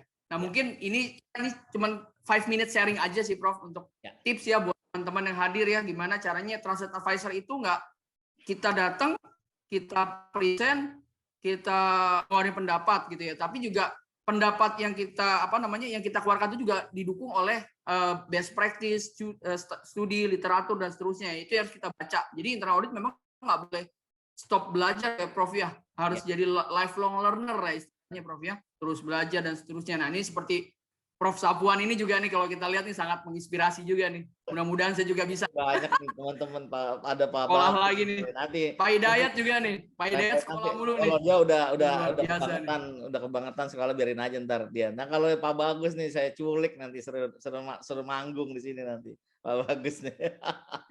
Oke. Lanjut Pak Ferry. Oke. Iya, dikit aja sih Prof ya. Kalau karir planning ya katanya orang tuh karir itu Prof katanya harus bukan katanya ya. Ini yang saya alami Prof ya. Memang harus disiapin sejak awal Prof ya. Kayak sekarang nih Prof. Sekarang ini sharing aja Prof ya. Dari saya tuh udah nyiapin gimana saya nanti pensiun gitu ya. Pensiun tetap produktif. Siapinnya saya nih. Bukan dari nanti umur 55, 50 dan seterusnya nih. Jadi dari sekarang nih.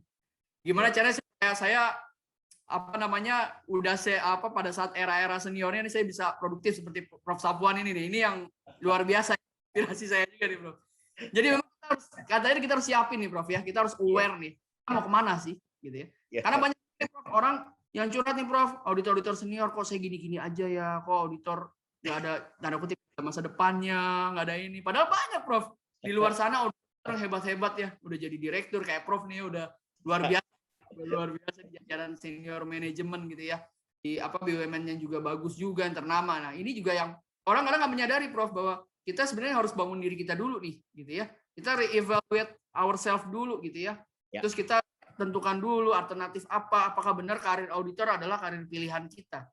Nah ini yang jadi masalah adalah kalau ketika kita bilang bahwa kita masih ragu nih sama profesi kita, padahal ini hidup kita gitu Prof ya. Ini yang jadi tanda tanya juga gitu. Banyak juga Prof auditor yang ragu, benar nggak sih saya jadi auditor, benar nggak sih karir saya di sini gitu kan.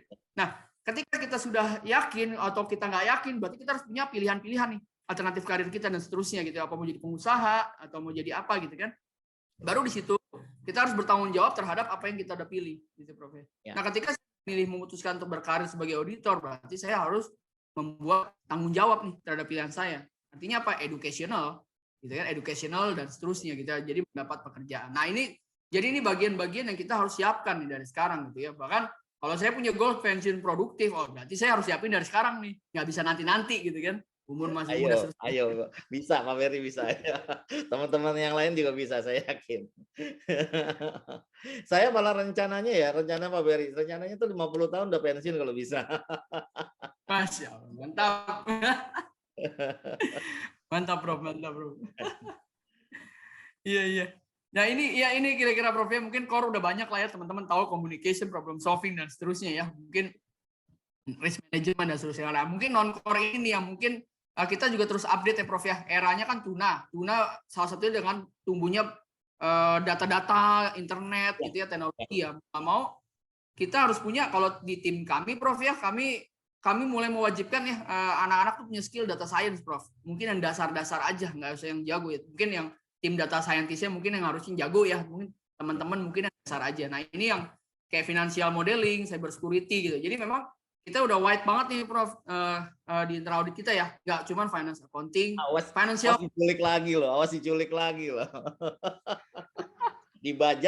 Awas dibajak lagi nanti. Ada Prof, anak kita udah lulus certified financial model ya hilang Prof, tapi nggak apa-apa lah. Itu ada ngasih value ke kita, apalah jadi value buat dia juga lebih bagus Prof. Berarti harus strategi untuk memprotek hal itu, tetap harus ada ya Pak Ferry ya. Ada talent retention-nya pun kita ada Prof. Salah satunya adalah sertifikasi ini Prof. Ini merupakan talent retention kita ya sebenarnya, tapi talent retention, terus open communication, culture, environment gitu ya. Bahkan ada juga Prof, anak-anak kami juga yang ditawari perusahaan yang lebih bagus gitu ya, lebih besar lah ya, bukan lebih bagus, lebih besar gitu ya. Menolak Prof gitu karena masih nyaman, bukan nyaman zona nyaman Prof ya. Masih nyaman dengan tantangan yang ada di Buma dia bilang. Dan dia masih banyak mau berkarya di Buma gitu ya, dan dia enjoy ya dengan working environment gitu ya. Nah, ini tapi bukan zone ya, Prof. Tapi karena saya lihat, ini saya coba bandingkan antara internal audit yang di perusahaan yang sudah mature dengan internal audit yang perusahaannya nggak mature dan penuh tantangan. Ya, at least kita berharap kepada teman-teman yang internal auditnya sudah mature kayak Afran yang lain, ketika masuk ke satu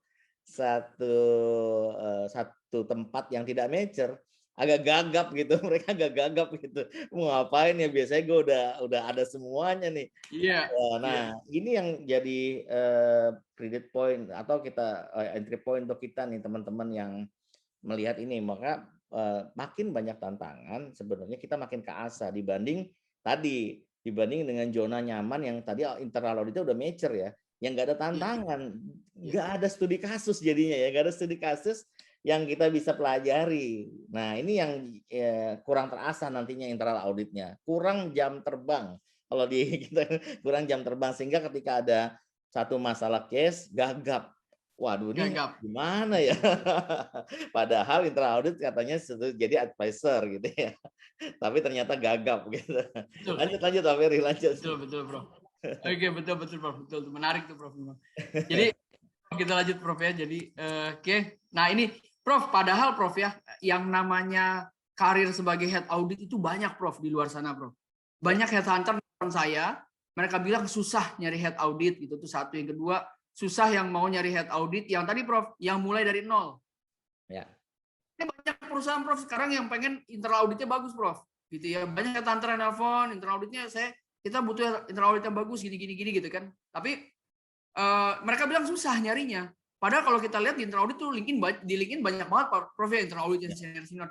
Saya nggak tahu, tapi mereka bilang nyari head audit itu susah gitu. Nah, ini yang kita bilang bahwa ke teman-teman ya Prof ya, bahwa sebenarnya opportunity untuk menjadi top level di internal audit itu sangat terbuka gitu Prof ya, atau di risk management pun sangat terbuka gitu ya. Tinggal sekarang kita mau ngambilnya nggak nih gitu ya. Kan kata saya lupa tuh Prof ya, kalau di agama Islam kan ada tuh rezeki tuh udah ada di set tuh, sampai pohonnya tuh udah tergantung kita mau ngambilnya semana. Kalau kita mau ngambilnya setengah, dapetnya cuma setengah gitu kan. Tapi kalau kita memanjat tinggi gitu ya, kita niatin untuk sedekah gitu ya, mau sedekah gitu ya, supaya bisa sedekah lebih banyak gitu kan, itu pasti kita dapetnya juga banyak gitu. Nah, ini yang salah satunya apa ya? Salah satunya bahkan di perusahaan Indonesia tuh udah mulai banyak nih muncul direktur internal audit ya. Artinya apa? Artinya saat ini profesi ini sebenarnya profesi yang bagus. Tinggal kitanya mau fokus satu, kitanya ini passion kita atau enggak, dan kita serius atau enggak. Makanya kalau ada tim saya yang bilang, Pak, atau tim saya manggil saya Om gitu, Prof ya, Om gitu kan.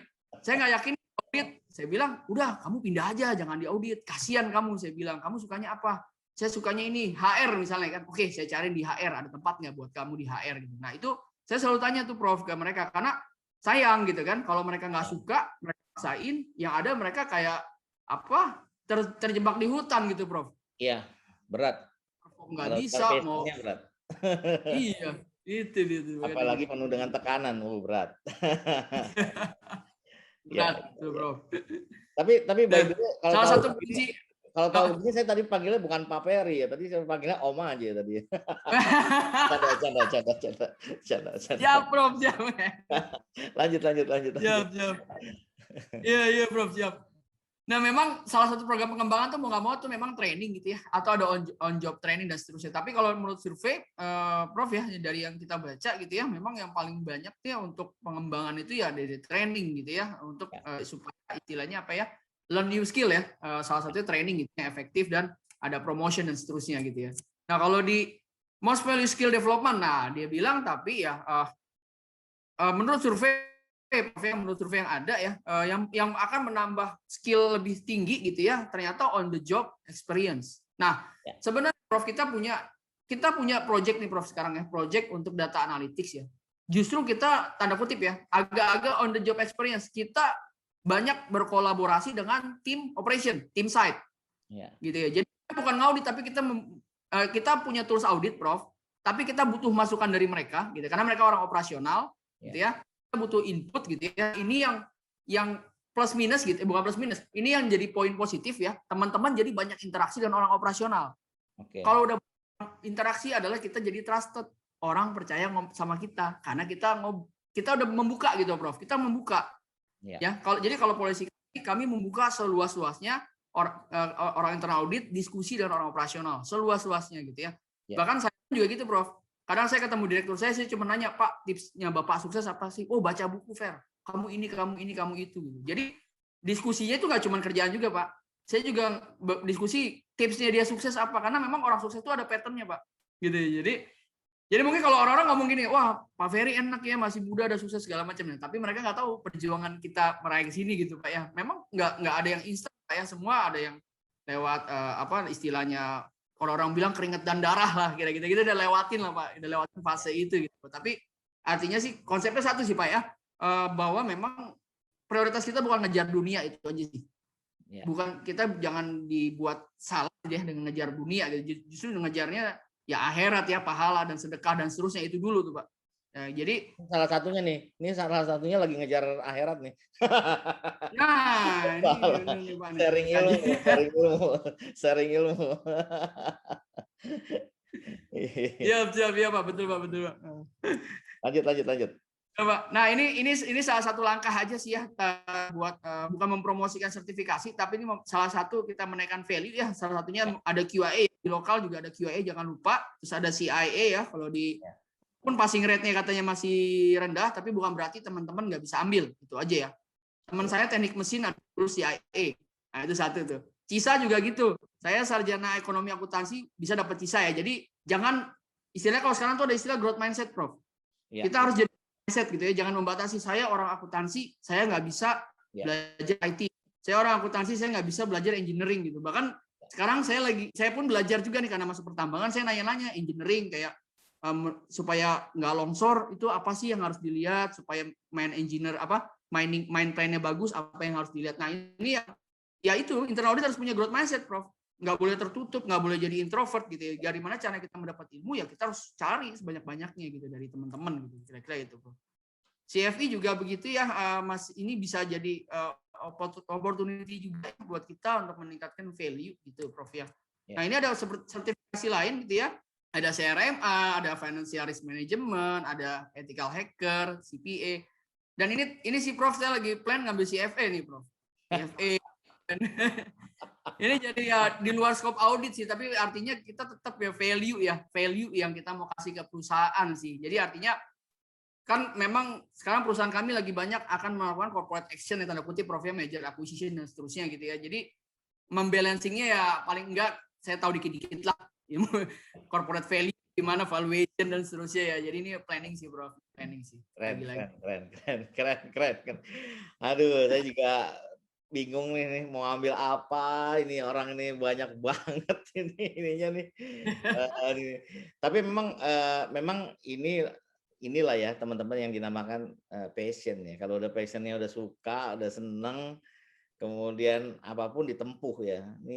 Ini kuncinya seneng dulu nih, kuncinya seneng nih. Ini Pak Ferry ini udah seneng banget nih untuk membangun semua ilmu, kemudian haus akan ilmu karena memang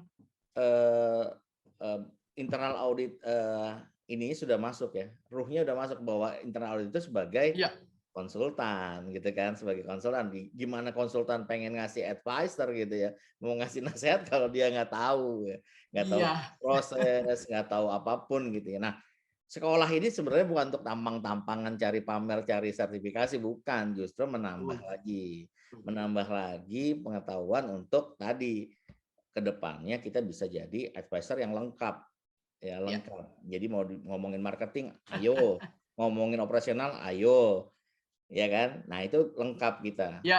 Nah inilah yang sebenarnya harus ditumbuhkan di kita semua nih sebagai internal audit ya. Di sini juga banyak yang sekolah nih ya, ada banyak teman-teman yang sekolah kayak Pak Hidayat nih udah banyak deh ini nanti kita open semua show nanti setelah Pak Ferry selesai deh. Biar nanti bisa pada nanya deh, silakan nanti. Prof, ini terakhir Prof, ini kita coba sharing produk jualan kita ya, jualan kita manajemen ya gitu ya. Tadi ya balik lagi Bapak Ibu ya, tips yang pertama kita develop diri kita dulu nih.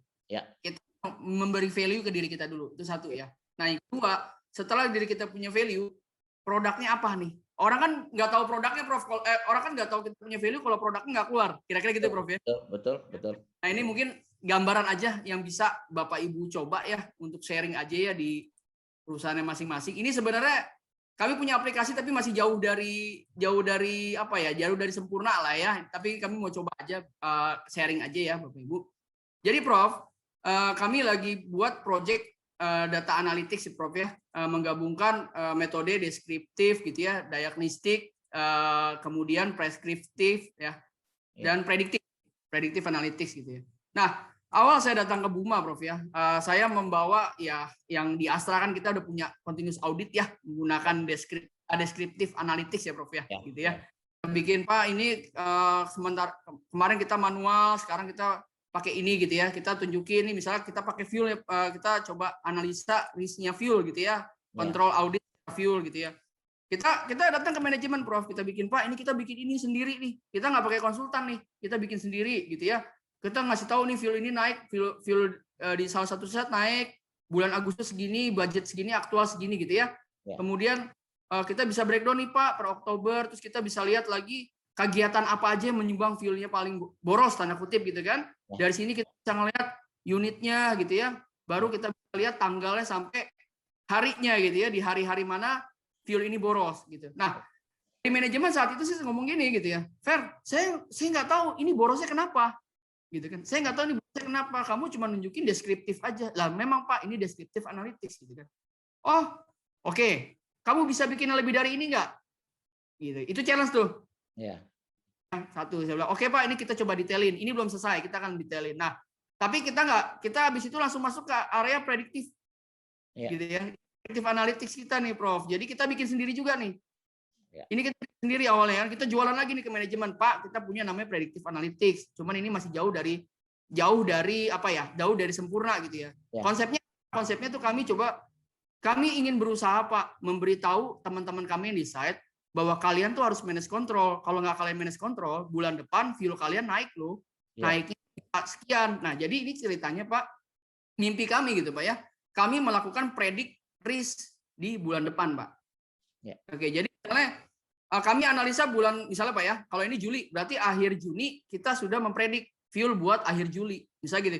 Kalian hati-hati ya site, kalau performance kalian seperti ini terus, fuel di Juli di bulan depan akhir bulan kalian ada over misalnya Pak ya 76 liter misalnya Pak ya. Nah, kita ngasih tahu nih Pak ini kenapa kok bisa over? Oh, ini gara-gara speednya dan seterusnya gitu ya, dari speed, dari tire pressure dan seterusnya. Nah, ini kami jualan ke manajemen Pak. Kami udah bikin ini Pak dan seterusnya. Ini belum sempurna, ini masih kami godok gitu kan. Oke, akhirnya sampai si kami mengendorse kami. Dia bilang, "Fer, udahlah pada nanggung, kita panggil vendor aja gitu ya, kita pakai AI aja, artificial intelligence gitu ya." Akhirnya kita bikin sekarang ini Pak, project diagnostic analytics. Ini deskriptif, ini prediktif, ini diagnostiknya.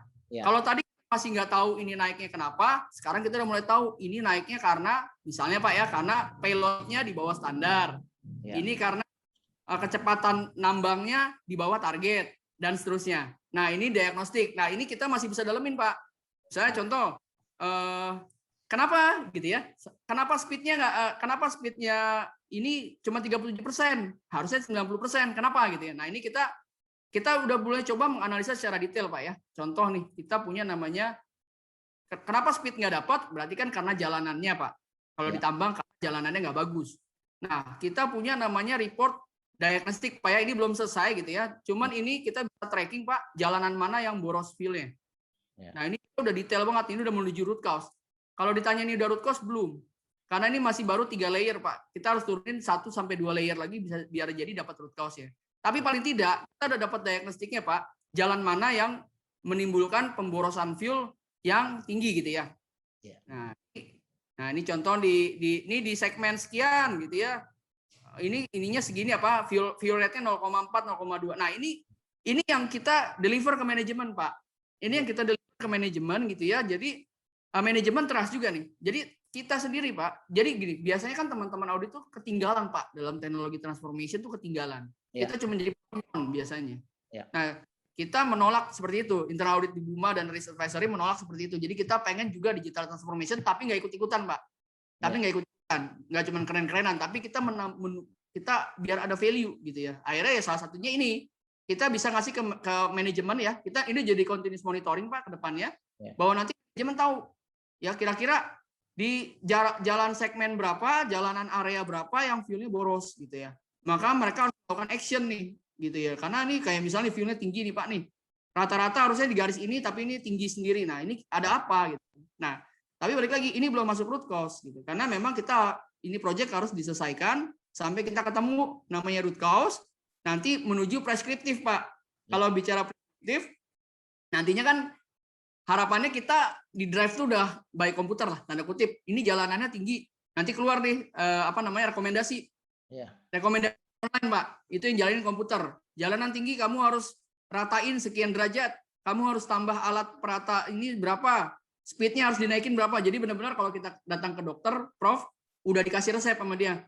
Kamu pusing, Panadol 3x1, kamu minum air putih sebanyak ini. Nah, itu kayak gitu. Nah, jadi nanti organisasi kita makin lebih cepat, Prof, menghadapi tuna. Nah, ini kita coba mulai dari internal audit. Kenapa? Karena inilah mesin root cause analysis kita, Prof. Kalau root cause sudah dapat, rekomendasinya gampang. Nah, ini adalah step kita terakhir adalah kita menurunkan root cause-nya 2 atau 3 layer lagi, baru kita pairing-in rekomendasinya, baru kita bisa nge-generate rekomendasi langsung dari mesin. Bukan dari manusia lagi. Maksudnya bukan menggantikan manusia ya, Prof ya. Karena kami bahwa manusia tidak akan terganti gitu ya. Tapi ini akan menambah cepat, speed, dan agility dari perusahaan kita. Dan ini yang mulai internal audit. Untuk mengontrol risiko dan kontrol gitu ya. Dan manajemen sudah memulai, Prof. Manajemen bunga melakukan luar biasa, digital transformation itu luar biasa gitu ya. Dan kita membalancing dari sisi risk and control agar bisa speednya sama dengan perusahaan. Kira-kira gitu, Prof. Pantesan kerjanya dari rumah aja cukup ini kalau begini. Nah, saya mau tanya, ini nggak ada terlibatan IT, berarti semuanya totalnya adalah internal audit ya? Kalau yang ini, Prof, yang saya lagi show ini ada keterlibatan IT, Prof. Kita nggak mungkin IT nggak terlibat gitu ya. Jadi IT-nya artinya adalah yang mempersiapkan data ya? Ya, IT dan kita juga, Prof, kita kerjasama sama IT. Untuk akses ya? Untuk akses satu, Prof. Kemudian untuk governance di project-nya, datanya, dan seterusnya kita kerja dengan IT. Tapi memang project leader-nya dari internal audit, Prof. Oke. Karena dan yang nyusun dashboard ini di Power BI ini memang dari internal audit ya? Dari internal audit, Prof. Oke. Nah, tapi tentunya kita ini, Prof, kita meminta masukan dari orang-orang operasional. Jadi project ini tuh kerjasama, Prof, dengan orang engineering, geotech, dan seterusnya. Jadi memang yang tadi saya bilang nih, tugas hariannya, kemudian untuk improvementnya, ini baginya luar biasa ini. Ngebaginya luar biasa nih. Nah, ini nanti jadi obrolan tersendiri lah. Nah, ini teman-teman nih mungkin udah gatel nih mau nanya nih. Nanti saya buka nih. Ini ada tadi ada 40 ya, sekarang udah ada 34, mungkin udah malam nih. Ya udah, kalau ini udah selesai atau ini masih ada? Nah, kalau saya mau open nih semuanya nih, biar nanti teman-teman bisa nanya. Silakan yang mau nanya, nanti biar saya open mic nih. Silakan. Siap. Ada tunjuk tangan yang mau tanya. Oh, Adin. Oke, Adin. Nanya sebentar ya. Oke. Sebentar. Oke. Silakan, Din. Di unmute dan open videonya. Silakan. Pak Adin, silakan Pak Adin. Monggo. Malam, Prof. Maaf sebetulnya ini kameranya lagi nggak berfungsi ya. Oh, apa-apa. Lanjut. Ya, saya Adin dari IMOS Indonesia, Pak Ferry. Pak, kalau tadi dari penuturannya kan mungkin secara advisory-nya udah maju sekali ya Pak ya, kalau misalkan di PT Buma ya. Mungkin kalau dari yang saya tangkap berarti itu fokus ke advisory semua kah Pak timnya, atau mungkin ada beberapa yang nanti secara porsinya ada yang melakukan tugas assurance-nya gitu Pak Ferry. Itu kira-kira gimana ya Pak? Saya juga tadi kepikiran dari Prof. Sapuan sih, ini bagi waktunya gimana ya Pak? Mungkin seperti itu aja kalau dari saya Pak Ferry. Terima kasih. Ya, terima kasih Pak Mas Adin. Tahu kan, bener kan ada yang nanya gitu, nggak percaya sih. Nah, bener. Silakan. Tanggung jawab nih Pak Ferry. Silakan. Iya, Prof, betul nih. Pak Adin ini memang menarik ya Pak Adin ya. Ini yang saya ditegur Pak sama komite audit saya kan bilang, Pak Ferry ini jangan terlalu banyak advisory-nya nih Pak Ferry, advisory nih bikin ini advisory terus di gugus tugas ya, kalau gugus tugas given lah dia bilang, karena kan memang kita harus ngadain ini gitu. Makanya Pak, jadi memang nih Pak, ini sempat fenomena nih Pak ya, tahun lalu tuh tanpa kita sadari Pak ya, advisory kita 60%, assurance kita 40%. Ya sih ini malah kebalik. Ini kok kita iya. Ini malah assurance-nya 40 gitu Pak. Nih makanya di tahun ini Pak ya kita itu masukan sih Pak ya buat kita Pak ya, bahwa memang menurut tim komite audit ya, Bapak-bapak komite audit, bahwa ya tahun ini kalau bisa dinaikin lagi nih, assurance-nya 60, advisory-nya 40 gitu ya. Tapi memang gini Pak, ini serba salah Pak ya. Jadi dari manajemen kami Pak, dari BOD kami, mereka nyaman dengan sekarang. Kamu jangan terlalu banyak ininya, assurance-nya, advisory-nya aja banyakin karena kita butuh advisory. Tapi bukan artinya kita dibatasin Pak ya. Auditnya kita terserah, kita mau apa aja bisa gitu ya.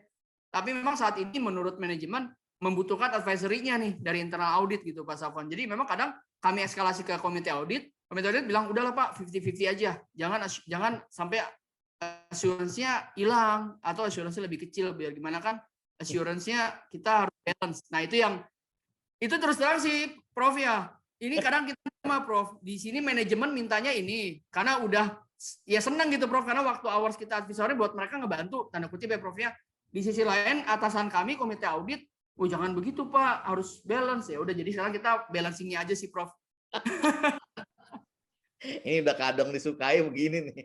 Kalau jadi teman-teman nih harus sadar juga ya bahwa memang fungsinya nggak bisa lepas dari asuran ya, kita juga nggak lepas dari asuran. Nah, ini balance-nya nih yang harus benar. Nah, dan intinya memang kalau di Fuka dan Tuna ini di era ini memang advisory lebih dibanyakin karena memang kebutuhan organisasi ini lagi butuh banyak advisory karena memang turbulennya kenceng, dan siapa lagi kalau bukan internal audit dan risk management yang bantuin gitu kan.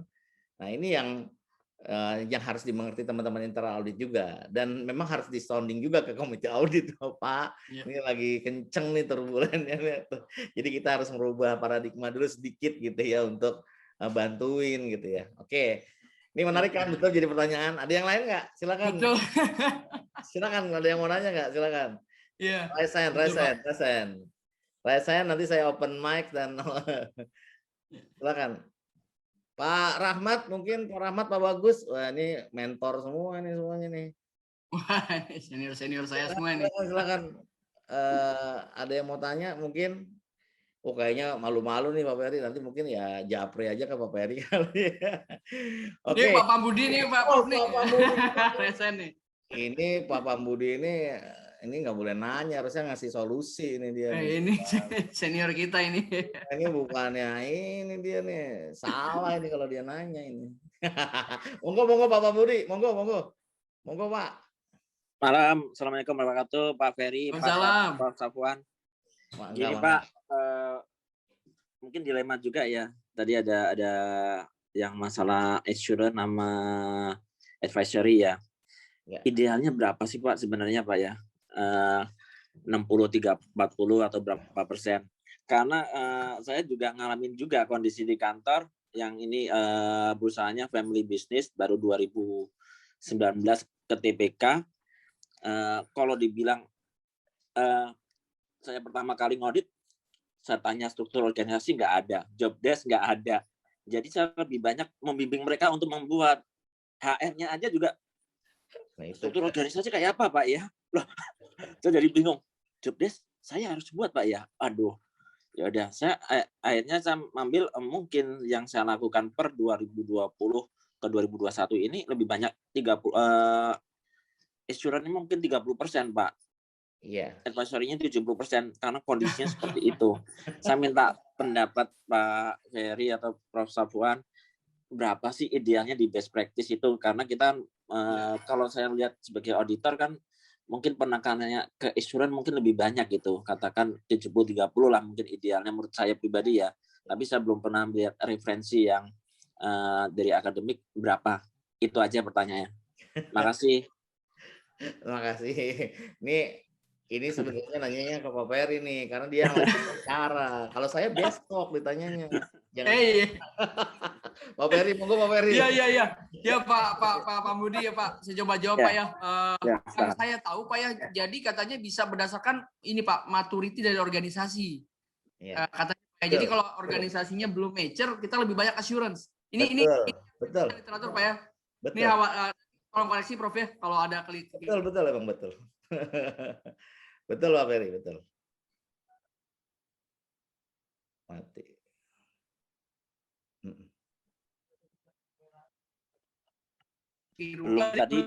Ke depan. Secara persentasenya kita belum ini juga nih Pak Budi ya. Saya belum ada referensi juga nih. Mungkin nanti Pak Prof bisa berapa sih maksimal advisory itu yang boleh, misalnya 80% itu udah paling tinggi, nggak boleh lebih 90%, 80% gitu, atau sebenarnya ya tergantung needs-nya manajemen aja gitu ya. Mungkin itu aja dari saya Pak Budi ya, dan Pak Prof ya, tergantung tadi maturity organisasinya. Kalau organisasi nggak mature, kita assurance terus, tapi kalau sudah mulai mature, kita bisa kurangin gitu ya, jadi lebih banyak advisory. Kita coba tanya Prof deh. Gimana Prof untuk persentase Prof? Oke, presentasi memang dulu memang diaturnya adalah 60-40 ya kan. Memang 40-nya memang untuk ranah manajemen kita advisory dan 60-nya assurance. Namun gini, ketika disusun standar itu kan waktu itu masih so far masih oke keadaannya gitu ya. Dan tadi benar, analoginya adalah sederhana. Bagaimana kita mau melakukan assurance padahal kondisinya di perusahaan kita belum mature.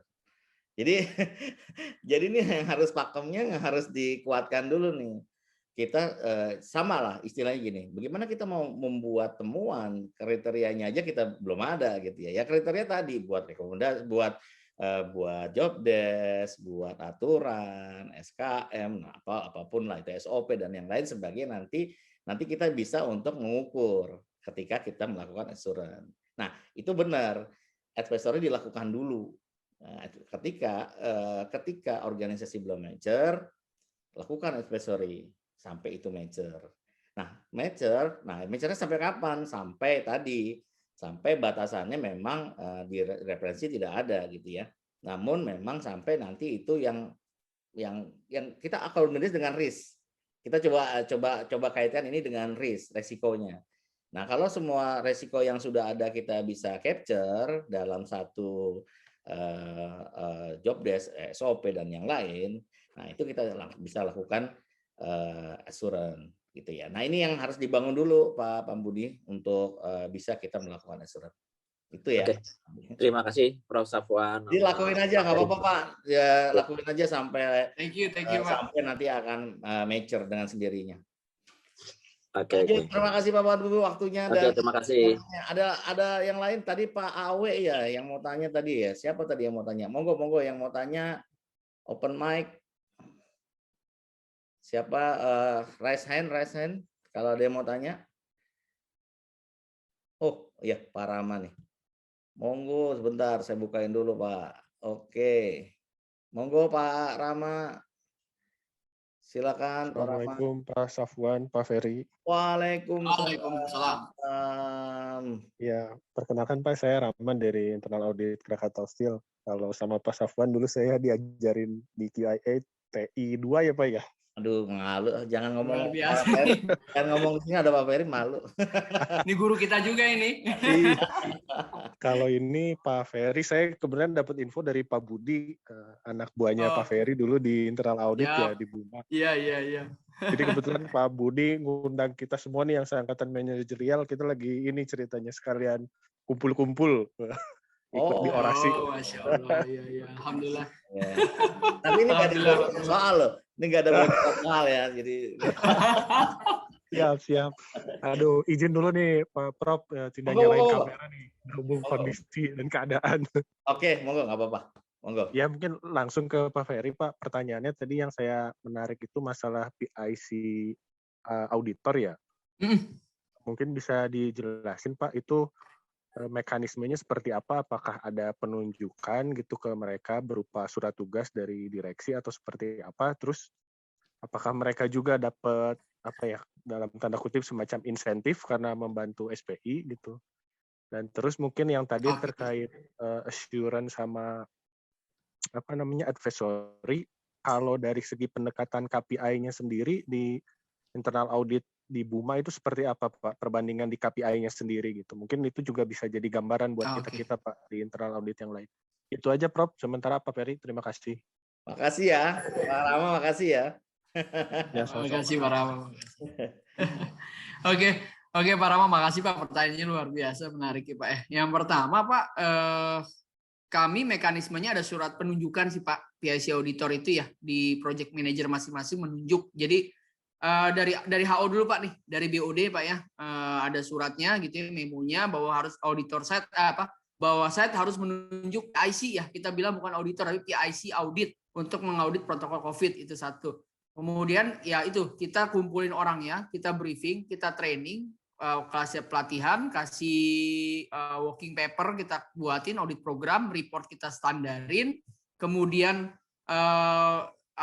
tools kita kenalin ya yang sederhana gitu ya, dan kita review ya. Per bulan mereka ngaudit gitu ya, fokusnya pun kita tentuin. Teman-teman kalian fokusnya ini ya, karena sesuai dengan manajemen. Misalnya manajemen mau fokus terkait gimana caranya Buma memanage karyawan komorbid. Bulan ini fokus komorbid ya. Minggu ini kalian fokus ini ya, minggu ini kalian fokus ini. Jadi memang arahannya itu benar-benar dari kami Pak. Dari internal audit HO ya, corporate audit. Jadi maka secara struktur kalau di PIC audit dia langsung ke kita Pak, langsung ke corporate audit, langsung ke saya. PIC auditnya langsung ke saya gitu. Atau langsung ke subten kami Pak, superintendent kami ya. Jadi dari mereka langsung ke superintendent ngelapornya, superintendent di corporate audit itu di bawah saya gitu. Kira-kira gitu jalur laporannya. Nah kemudian insentif sih nggak ada ya Pak ya, so far masih tanda kutip kerja sosial ya, paling kita motivasi kalian ini kerja adalah ibadah gitu, bilang satu kan. Yang kedua, tugas kalian tuh mulia gitu ya. Mungkin perusahaan nggak bisa tanda kutip ya, mungkin ini akan nambahin kerjaan kalian, kita bilang gitu belak-belakan Pak. Tapi yang ketiga, sebenarnya kalian ini tugas suci ya, tugas mulia, karena kalian menyelamatkan tanda kutip nyawa dan kesehatan teman-teman kalian yang di site. Jadi lakukan ini dengan sebaik-baiknya, karena kami juga mereport ini semua ke BOD. Kalau ini nggak jalan, kalian juga yang akan kena tegur, gitu. Tanda kutip ya. Paling terakhirnya ada kata-kata itunya juga tuh, Pak. Kalau nggak jalan, kalian juga kena tegur. Nah, cuman mereka juga butuh backup, Pak. Pimpinan tertinggi kami kan project manager di site, Pak. Kami bilang, kalau kepala site-nya project manager kalian gangguin, lapor saya. Saya akan telepon langsung. Jadi kalau di kami, project manager itu kebetulan GM project manager, jadi ada satu level ya satu level di bawah kita gitu ya, general manager. Jadi daya pushnya bisa lebih kencang sih gitu loh kalau mereka tanda kutip ya nggak ngejalankan. Tapi alhamdulillah project manager di Buma tuh sangat kooperatif semua Pak Rama ya, bahkan concern COVID-nya tuh luar biasa ya project manager di Buma, dan bahkan kita nyaman banget nih corporate audit kerja sama dengan para project manager tuh nyaman. Bahkan mereka sering nelpon kita Pak, mereka nelpon Pak Ferry mohon arahannya, Pak Ferry mohon masukannya, Pak Ferry mohon ini. Nah balik lagi Pak, ketika trusted advisor kita kalau dicari orang tanda kutip ya nggak boleh ini Prof, nggak boleh belagu atau merasa dibutuhkan, karena kan gitu kan, merasa penting, merasa dibutuhkan. Nah justru kita tanda kutip ya harus menjadi pelayannya mereka, harus melayani mereka. Siapa ada bisa dibantu Pak gitu kan, Pak Ferry saya punya masalah gini, gimana Pak masalahnya apa gini-gini. Paling kita tinggal dorong mereka gini Pak, risknya kayaknya bakal begini. Nah Bapak bisa mitigasi dengan cara A, B, C. Bapak pilih yang mana? Pak kalau saya pilih yang ini gimana? Kemungkinan risikonya ini Pak, accept nggak? Kayaknya masih masuk deh Pak, produksi saya nggak ngejar-ngejar banget sih bulan ini. Oke Pak, thank you Pak. Nah kadang mereka cuma butuh digituin Pak Rama. Cuma butuh dikasih impuls untuk memutuskan biar mereka nyaman dan didorong dismanajemennya, kontrolnya dan seterusnya. Cuma butuh itu doang mereka. Gitu. Yang ketiga, kalau ditanya KPI-nya gimana, tahun lalu kami 60% advisory Pak KPI-nya, assurance-nya 40% gitu. Jadi kami banyakkan, CEO kami bilang, Fer, kamu 60% KPI-nya advisory, 40% di assurance gitu ya. Jadi, nah ini yang kemarin komite audit kami negor, Pak 50-50 lah, jangan 60-40 gitu. Kita masih butuh assurance. Oh ya udah, akhirnya saya update ke CEO saya dan beliau oke aja sih. Yang penting advisory-nya masih dibutuhkan gitu ya. Bahkan ketika saya bilang ke CEO saya, Pak, ini kapan kita crisis management atau gugus tugas ini bubar gitu. Jangan bubar, belum bisa. Kamu masih dibutuhkan gitu. Kamu masih dibutuhkan masukannya terhadap COVID ini. Nah, balik lagi Prof, sometimes dari COVID ini jadi kemana-mana. Kayak contoh nih, ada departemen lain nelpon, Pak, saya minta masukan terkait ini, Pak, terkait ini. Jadi yang nggak terkait COVID pun kadang kita ditelepon, Prof. Balik lagi, kalau kita udah alhamdulillah dapat trusted gitu ya, Prof ya. Kadang orang departemen lain menelpon bukan untuk urusan COVID. Dia nanya, Pak, saya punya transaksi ini, kira-kira gini aman nggak? Nah, balik lagi ketika sudah dapat trust itu, gitu ya, kita siapapun yang nelpon kita ya Bapak-Bapak ya, mau itu jabatannya lebih tinggi daripada kita atau lebih rendah tanda kutip daripada kita, levelnya 1 level atau 2 level atau 3 level di bawah, kita harus tetap punya jiwa melayani gitu loh, Prof. Ya.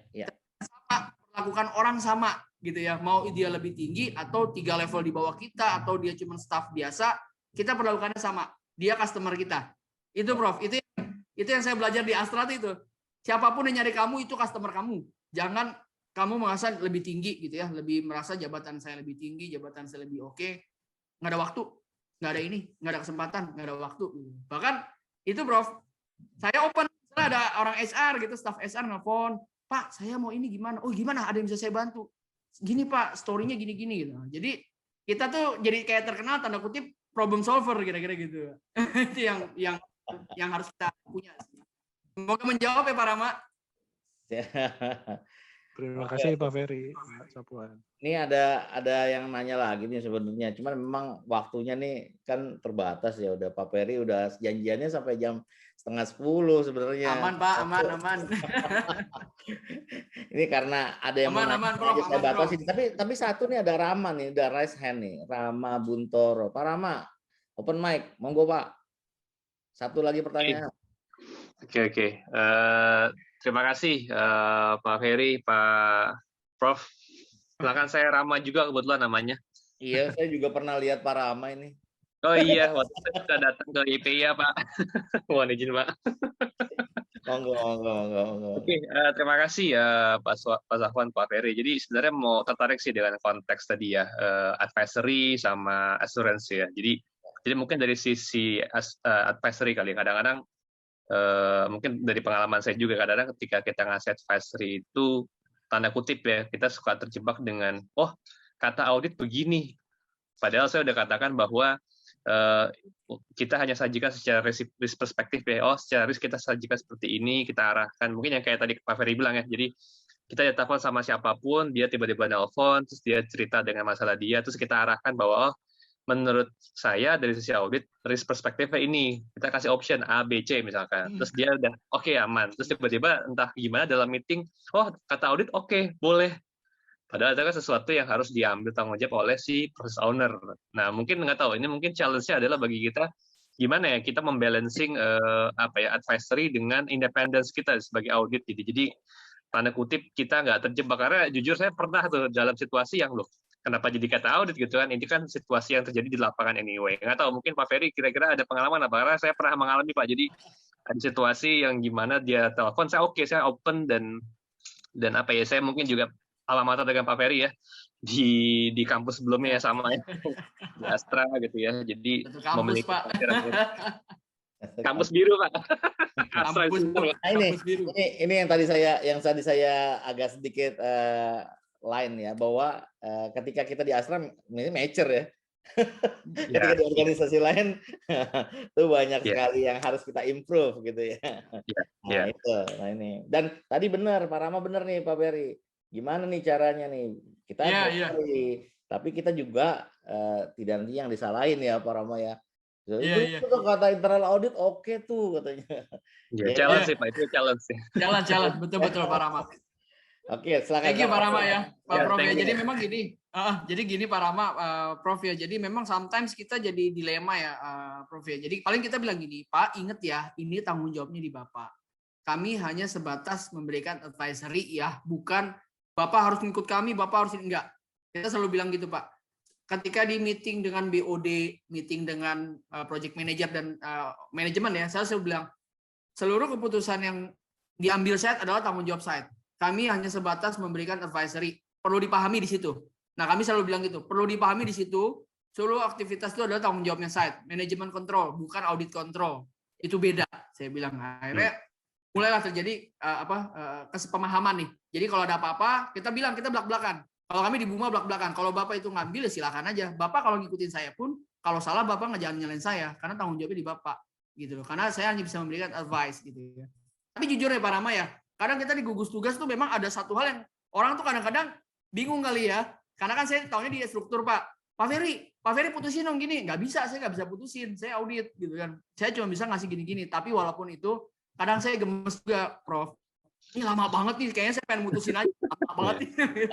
Ada manusianya Pak Rama, apalagi kalau Pak Rama ada di struktur gugus tugas, memang independensi itu hati-hati. Kalau memang kita terlalu emosi, itu bisa terkikis.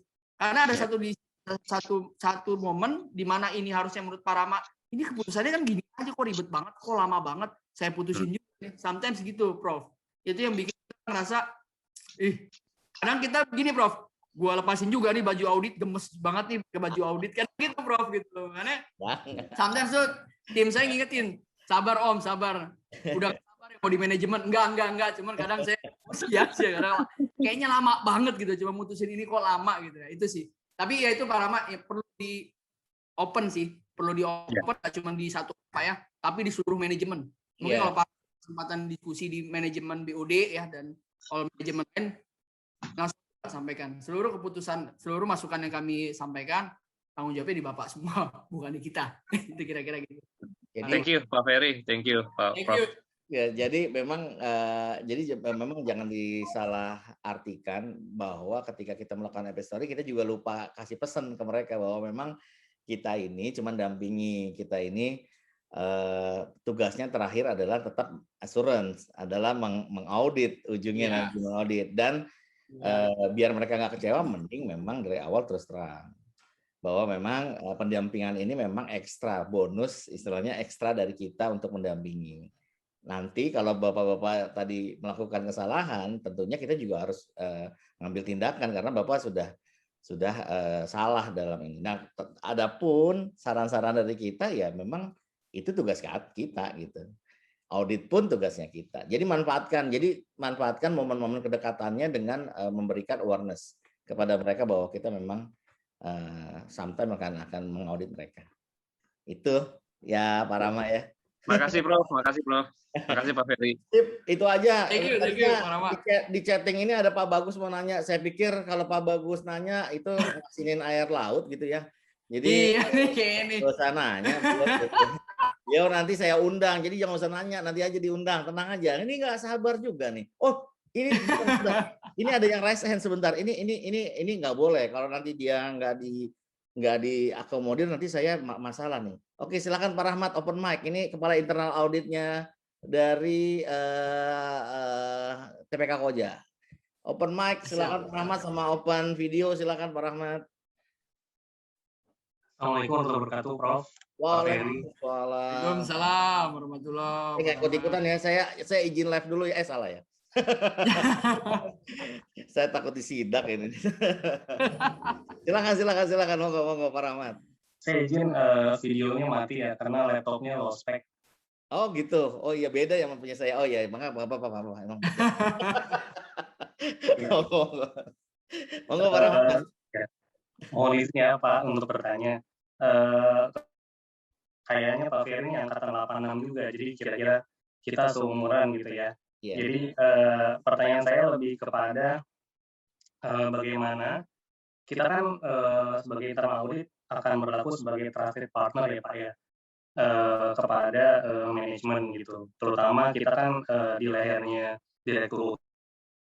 Nah di usia kita yang kemungkinan direktur sepuh gitu ya, sudah banyak pengalaman, sudah banyak asam garam gitu, dan sebagai kaum yang terbilang muda gitu, gimana tips-tips dari Pak Ferry untuk meraih respect, untuk dianggap sebagai oh ya kamu bisa kita percaya gitu untuk memberikan masukan seperti itu Pak. Jadi kan untuk untuk kita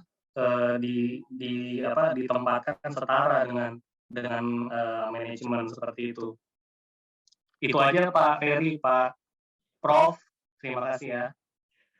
Assalamualaikum warahmatullahi wabarakatuh. Waalaikumsalam warahmatullahi wabarakatuh. Pak Ferry, untuk pertanyaan ini saya nggak mau nambah-nambah, saya diam aja. Ya, Pak Rahmat, makasih Pak Rahmat. Pertanyaan, makasih Pak. Ya, memang ini Pak. Oke. Saya kan Pak secara organisasi saya sebenarnya ada di Delta Dunia Makmur Pak ya. Di Delta Dunia Makmur itu holdingnya Buma gitu ya. Jadi saya punya 2 bos Pak. Saya punya 2 presiden direktur gitu ya. Yang satu di Buma Pak Ronald Sutarja gitu ya. Beliau ya umurnya masih 50-an ya.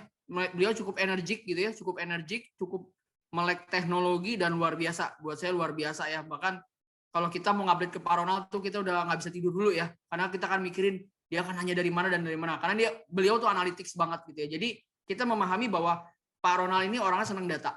Gitu ya. Dia orangnya senang data. Jadi kita menunjukkan audit ke dia, nggak main kata-kata. Misalnya ditemukan dan seterusnya nggak. Kita mulai dari analisa data dulu. Pak, hipotesanya begini. Jadi kita mainnya nggak dari kondisi rekomendasi itu nggak.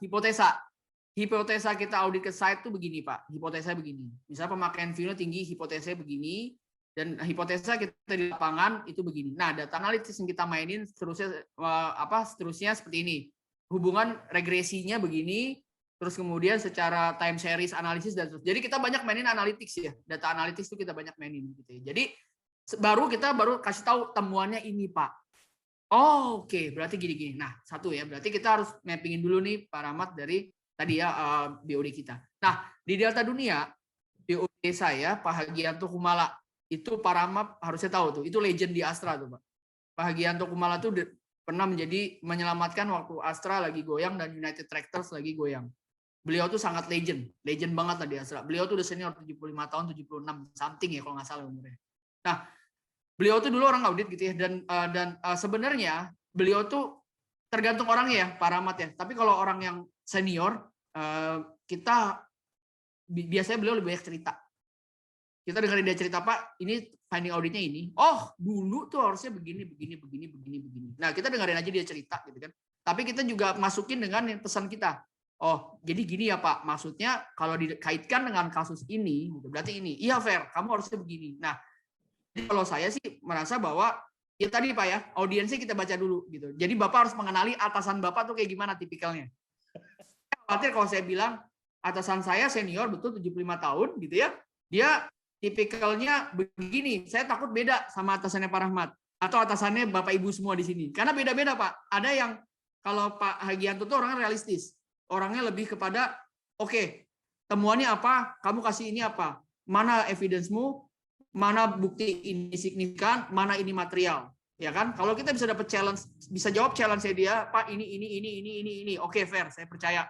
Kamu nyuruh saya ngapain ini? Oke. Bulan depan kamu ngupdate saya lagi ya. Udah beres belum nih? Kita mau lihat efektivitasnya. Nah, itu dari Pak Hagianto gitu ya. Jadi yang beliau yang udah senior ya, 75, 74. Nah, kalau Pak Ronald beda. Nah, sebenarnya itu ya, Pak Rahmat tergantung tipikal orangnya, Pak. Jadi kalau atasan Bapak Ibu lebih suka yang bermain data ya Bapak Ibu ikutin main data. Kalau lebih suka pada to the point, ada atasan saya Pak Prof, dia cuma minta 1 lembar laporan audit. To the point, fair, temuannya apa? Mana uangnya bisa di saving berapa? Ada yang begitu. Ada yang begitu. Jadi saya tuh punya laporan audit Pak Rahmat, punya 7 file Pak. Direktur kami kan 7. Jadi masing-masing orang punya style beda-beda. Satu orang begitu. Jadi kita repot kalau mau ngaudit tuh kita ada yang apa namanya analytics juga nih, misalnya backgroundnya S3 nih kayak Prof nih. Nah, itu lebih suka main statistik. Coba saya melihat korelasi data, koefisien data. Nah, itu jadi beda-beda file Pak Rahmat. Nah, itu aja sih Pak. Jadi memang kalau yang lebih senior, pengalaman saya, dia lebih pengen banyak didengerin gitu ya. Tapi kita bukan artinya tidak berani menyampaikan apa yang kita yakini idealisme kita ya, tanda kutip ya. Cuman kita tetap keep humble aja. Dengan beliau yang senior keep humble aja. Artinya, oh iya Pak, mungkin betul begitu, tapi menurut saya mohon maaf Pak, mungkin ada ketidaksetujuan di sini. Menurut saya begini. Gitu kan. Enggak fair, dulu saya begitu. Oh iya Pak, tapi sekarang kan dulu beda Pak sama sekarang. Sekarang teknologi oh iya benar juga kamu ya. Dulu belum ada internet fair. Zaman saya belum ada, sekarang teknologi. Oh iya, kayak benar kamu benar. Nah, tinggal kita lengkapi evidence selengkap-lengkapnya aja Pak Rahmat. Mudah-mudahan menjawab ya Pak Rahmat ya. Saya tahu tuh pertanyaannya, saya tahu tapi udahlah, saya diam aja. Nggak berani saya. Taruh besok.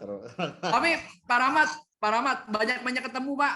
Jangan ketemunya pas audit doang, ajak ngobrol aja Pak, kosong Pak, ngobrol-ngobrol dong gitu. Story-nya gimana Pak? Bisa sukses Pak. Bapak Saya biasa begitu, Pak. Bapak punya visi. Saya diajak dong Pak Rahmat, kalau ketemu saya diajak dong Pak Rahmat. Saya minta ketemu corporate secretary-nya dulu, Pak. Oh iya ini. Pak Rahmat, saran saya Pak Rahmat paling enggak sebulan sekali Pak Rahmat ada one-on-one session Pak dengan Presdir ya. Ya itu bisa ngomongin audit atau di luar audit lah. Paling enggak Pak Rahmat keep update lah terhadap situasi yang audit saat ini alami apa gitu ya. Walaupun tanda kutip ya mungkin beliau sibuk banget tapi minta aja one-on-one session 15 menit pun berguna. Saya tuh sempetin Pak Rahmat ya one-on-one session. Presdir tuh saya tuh sibuk banget Pak. Bahkan tuh saya pernah one-on-one session saya jalan sambil jalan kaki ya. Beliau misalnya kan kantor saya dekat mall Pak, gitu ya, dekat mall Emporium gitu ya. Beliau pakai di lantai 7. Jadi saya one-on-one tuh sambil jalan kaki tuh, sambil nemenin dia naik eskalator. Atau saya misalnya Fer, one-on-one yuk, saya mau ke Sudirman, kamu ikut mobil saya deh. Nah itu saya ngobrol di situ kan, ngobrol segala macem gitu. Tapi artinya apa? Artinya kita perlu banyak ngobrol sama atasan kita biar kita tahu view-nya dia kemana. Itu sih Pak Rahmat. Dan Pak Rahmat lebih mengenal dia, oh kayaknya si Bapak orangnya begini deh. Si Bapak orangnya begini deh. Jadi Pak Rahmat bisa mendeliver solusi yang pas buat atasan Pak Rahmat. Kira-kira itu Pak Rahmat, Pak Prof. Ya. Terima kasih. Makasih ya Pak Rahmat. Makasih Pak Rahmat ya. Lain kali one ini ya seasonnya sama sekpernya nanti biar mulus nanti. Ya. Baik Pak Prof. Oke. Makasih ya teman-teman nih, mohon maaf nih karena besok saya juga ada tugas dari timnya Auditor Indonesia untuk ngisi ya, nggak tahu nih ngisi apa, padahal saya juga mau nanya-nanya Pak Ferry ini ngisi apa. Ya, saya gantian besok nanya. Besok jangan pada nanya. Belajar besok. Besok kalau untuk sesi-sesi yang masih pemula ya, jadi untuk yang udah expert tolong minggir. Nanti yang expert sisinya sama Pak Ferry aja. Jadi teman-teman makasih banyak ya, ini udah datang di orasi. Mohon maaf kalau ada yang kata-kata yang kurang berkenan ya. Penutupnya bahwa ini audit di Buma ini udah luar biasa internal auditnya ya, digawangi oleh Pak Ferry ini. Banyak belajar, banyak pengen tahu, banyak kuncinya pengen banyak belajar ya. Dengan makin banyak kita pengen belajar, tentunya akan menjadi credit point untuk kita ya, untuk kita nanti ke depannya untuk memajukan internal audit di tempat kita. Kemudian komunikasi, jangan lupa komunikasi terhadap keseluruhannya ya, bukan hanya atasan tapi ke seluruh auditi atau yang lainnya ya. Ya, itu adalah partner kita ya. Itu adalah partner kita dan itu kunci sukses untuk internal audit di masa yang datang untuk kita juga. Jadi itu semuanya memudahkan untuk kita. Terakhir jangan lupa awareness bahwa di tengah advisory yang kita lakukan, kita tetap akan melakukan assurance. Nah ini jangan sampai nanti kita punya teman di advisory, kita nggak punya teman di assurance. Ini harus balance. Nah ini tugas balance-nya adalah tugas kita mengingatkan ke auditi. Terima kasih Pak Ferry atas waktunya. Jangan kapok nanti di orasi, datang nanti teman-teman yang punya inspirasi monggo nanti ke kita. Mohon maaf Pak Chandra nanti bisa ini ya karena waktunya udah malam nih Pak Chandra. Terima kasih atas ininya, nanti bisa WA di grup ya, di grup Internal Audit Club. Terima kasih teman-teman atas waktunya. Saya akhiri untuk orasi. Ya, assalamualaikum warahmatullahi wabarakatuh.